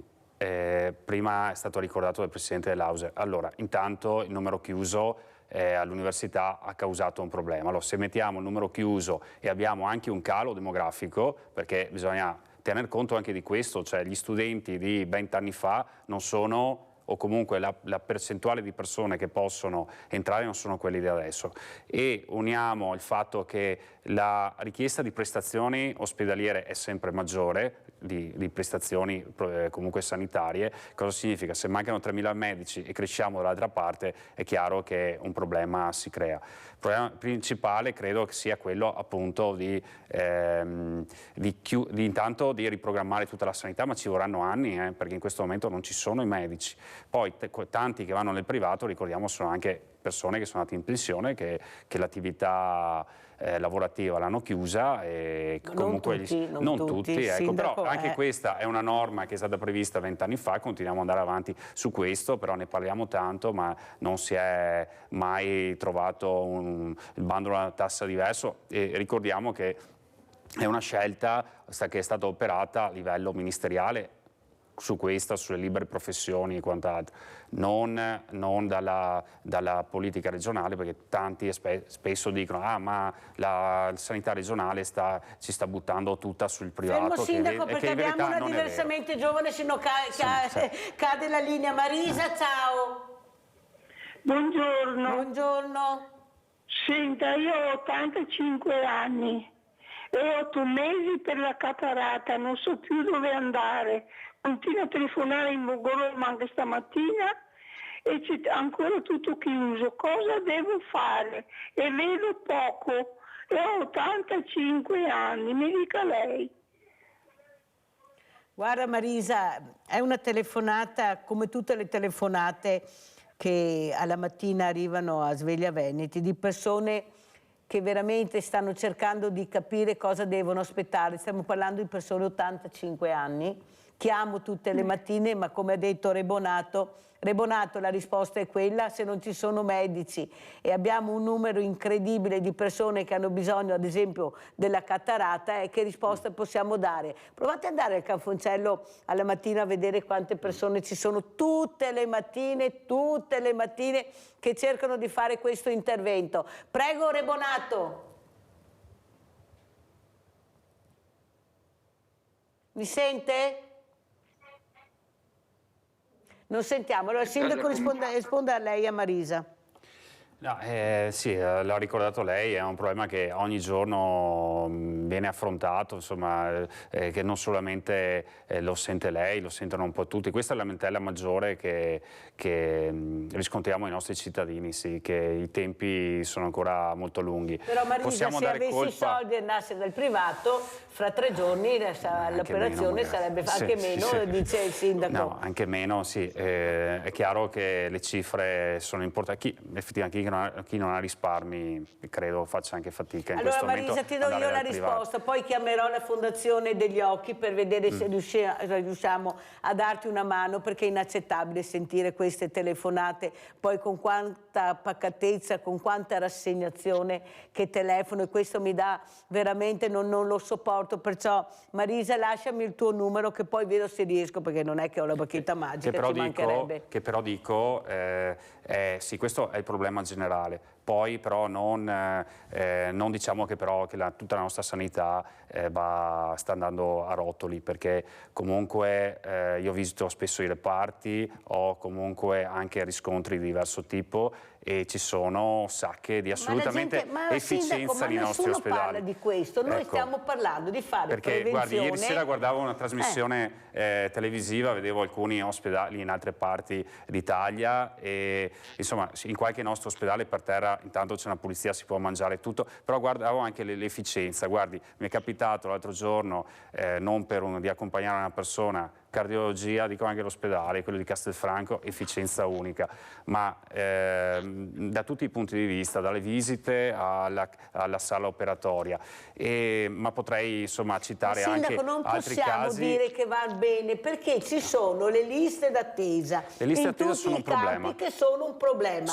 Allora è inutile che parliamo di prevenzione se questa persona non riesce a farsi la visita e non riesce a fare l'operazione. Le liste d'attesa sono il problema vero in questo momento. Non è l'ospedale il problema, è la lista d'attesa. La lista d'attesa è il problema. Però sì, non diciamo comunque, perché spesso sento la nostra sanità... Ma oggi lei cosa vuole dire? Voglio dire che abbiamo una sanità che è ancora di alto livello, dove si investono in macchinari, si investe nelle strutture, ci sono persone all'interno di queste strutture che veramente che hanno una grandissima professionalità, dove il cittadino riesce a risolvere i propri problemi, dove c'è anche un'assistenza da parte del personale infermieristico di alto livello.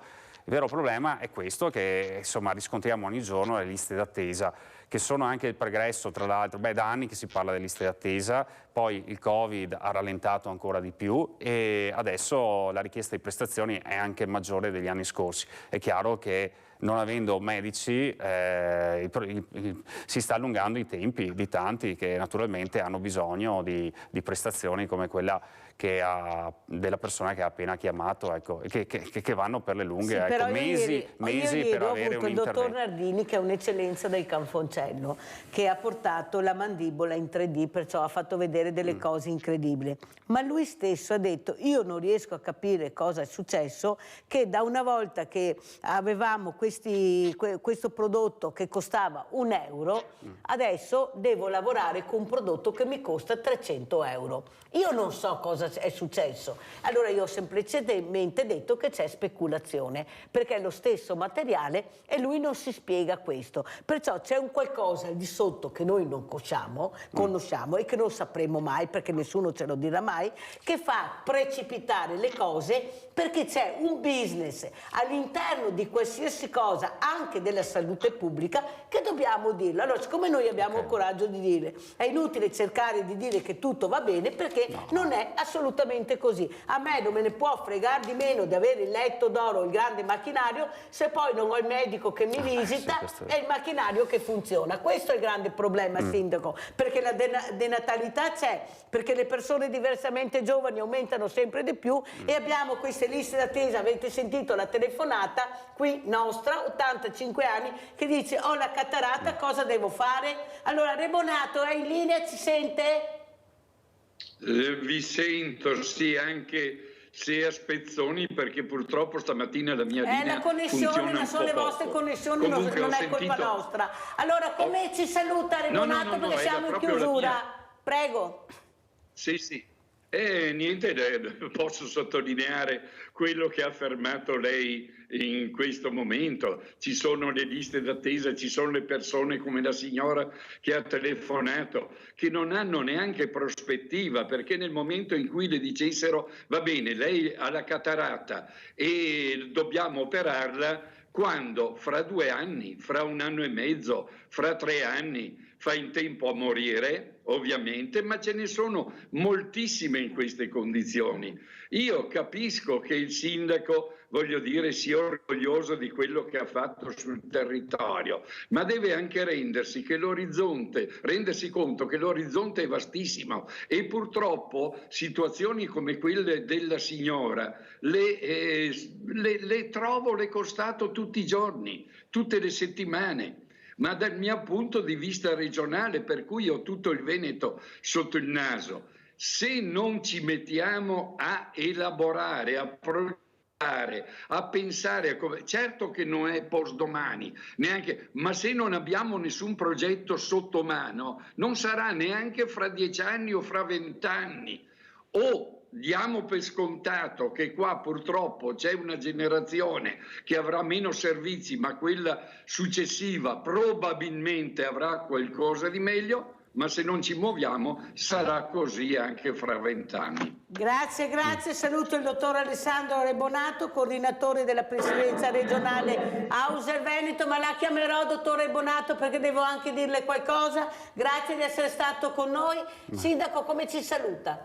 Allora, intanto saluto ringraziandola perché dell'invito, della possibilità insomma anche di venire alla sua propria trasmissione anche a spiegare alcune cose che abbiamo fatto nel nostro comune, e invito anche le persone a venire a Cornuda. Abbiamo diverse cose insomma da vedere. Tra poco avremo anche il carnevale, la sfilata l'ultima domenica, quindi l'11, e il martedì grasso, quindi l'11 e il 13 c'è questa grande manifestazione per chi sta nelle nostre zone che venga a visitare. E poi invito insomma a venire comunque a visitare il paese. Abbiamo un museo importante che è quello della Tipoteca Veneta, quindi per vedere anche come si è evoluto il mondo della stampa da Gutenberg in poi, venire anche a passeggiare sulle nostre colline, che sono le colline della Grande Guerra, ma sono insomma le colline asolane che danno una grandissima visuale. C'era anche una tradizione, Sindaco, che a Cornuda un certo periodo dell'anno si andava a tagliarsi le corna, gli uomini si andavano a tagliare le corna. Lo sapeva lei, Re Bonato, che si andava a Cornuda a tagliare, gli uomini andavano a tagliarsi le corna? No, stacchiamo un po' la spina perché si dà male di là. Ecco, perciò se ha qualche amico, dottore Bonato, guardi, le consiglio Cornuda. Adesso so dove indirizzarlo, sì. Ecco, abbiamo chiuso in allegria, ringraziamo. Bisogna essere leggeri a volte negli argomenti e insomma a fine anche divertirsi, che è la cosa importante, sì, è avere sempre il sorriso. Io credo insomma che le cose positive vadano sempre messe in luce e ogni tanto, come ho detto, essere anche un po' leggeri in tutte le trasmissioni, se no alla fine siamo sempre sotto pressione e vedo effettivamente che nella società poi tiriamo fuori solamente le cose negative. Invece un po' di ottimismo. Visto che anche Carnevale ogni scherzo vale. Siamo in Carnevale, abbiamo già appena fatto Natale, siamo già a Carnevale, ma insomma prolunghiamo questi festeggiamenti. Ecco, grazie anche a Claudio Sartor, sindaco di Cornuda, secondo mandato Civica Lega Nord. Grazie anche a voi, il centralino funziona così. Andiamo avanti, la posta di Mirella.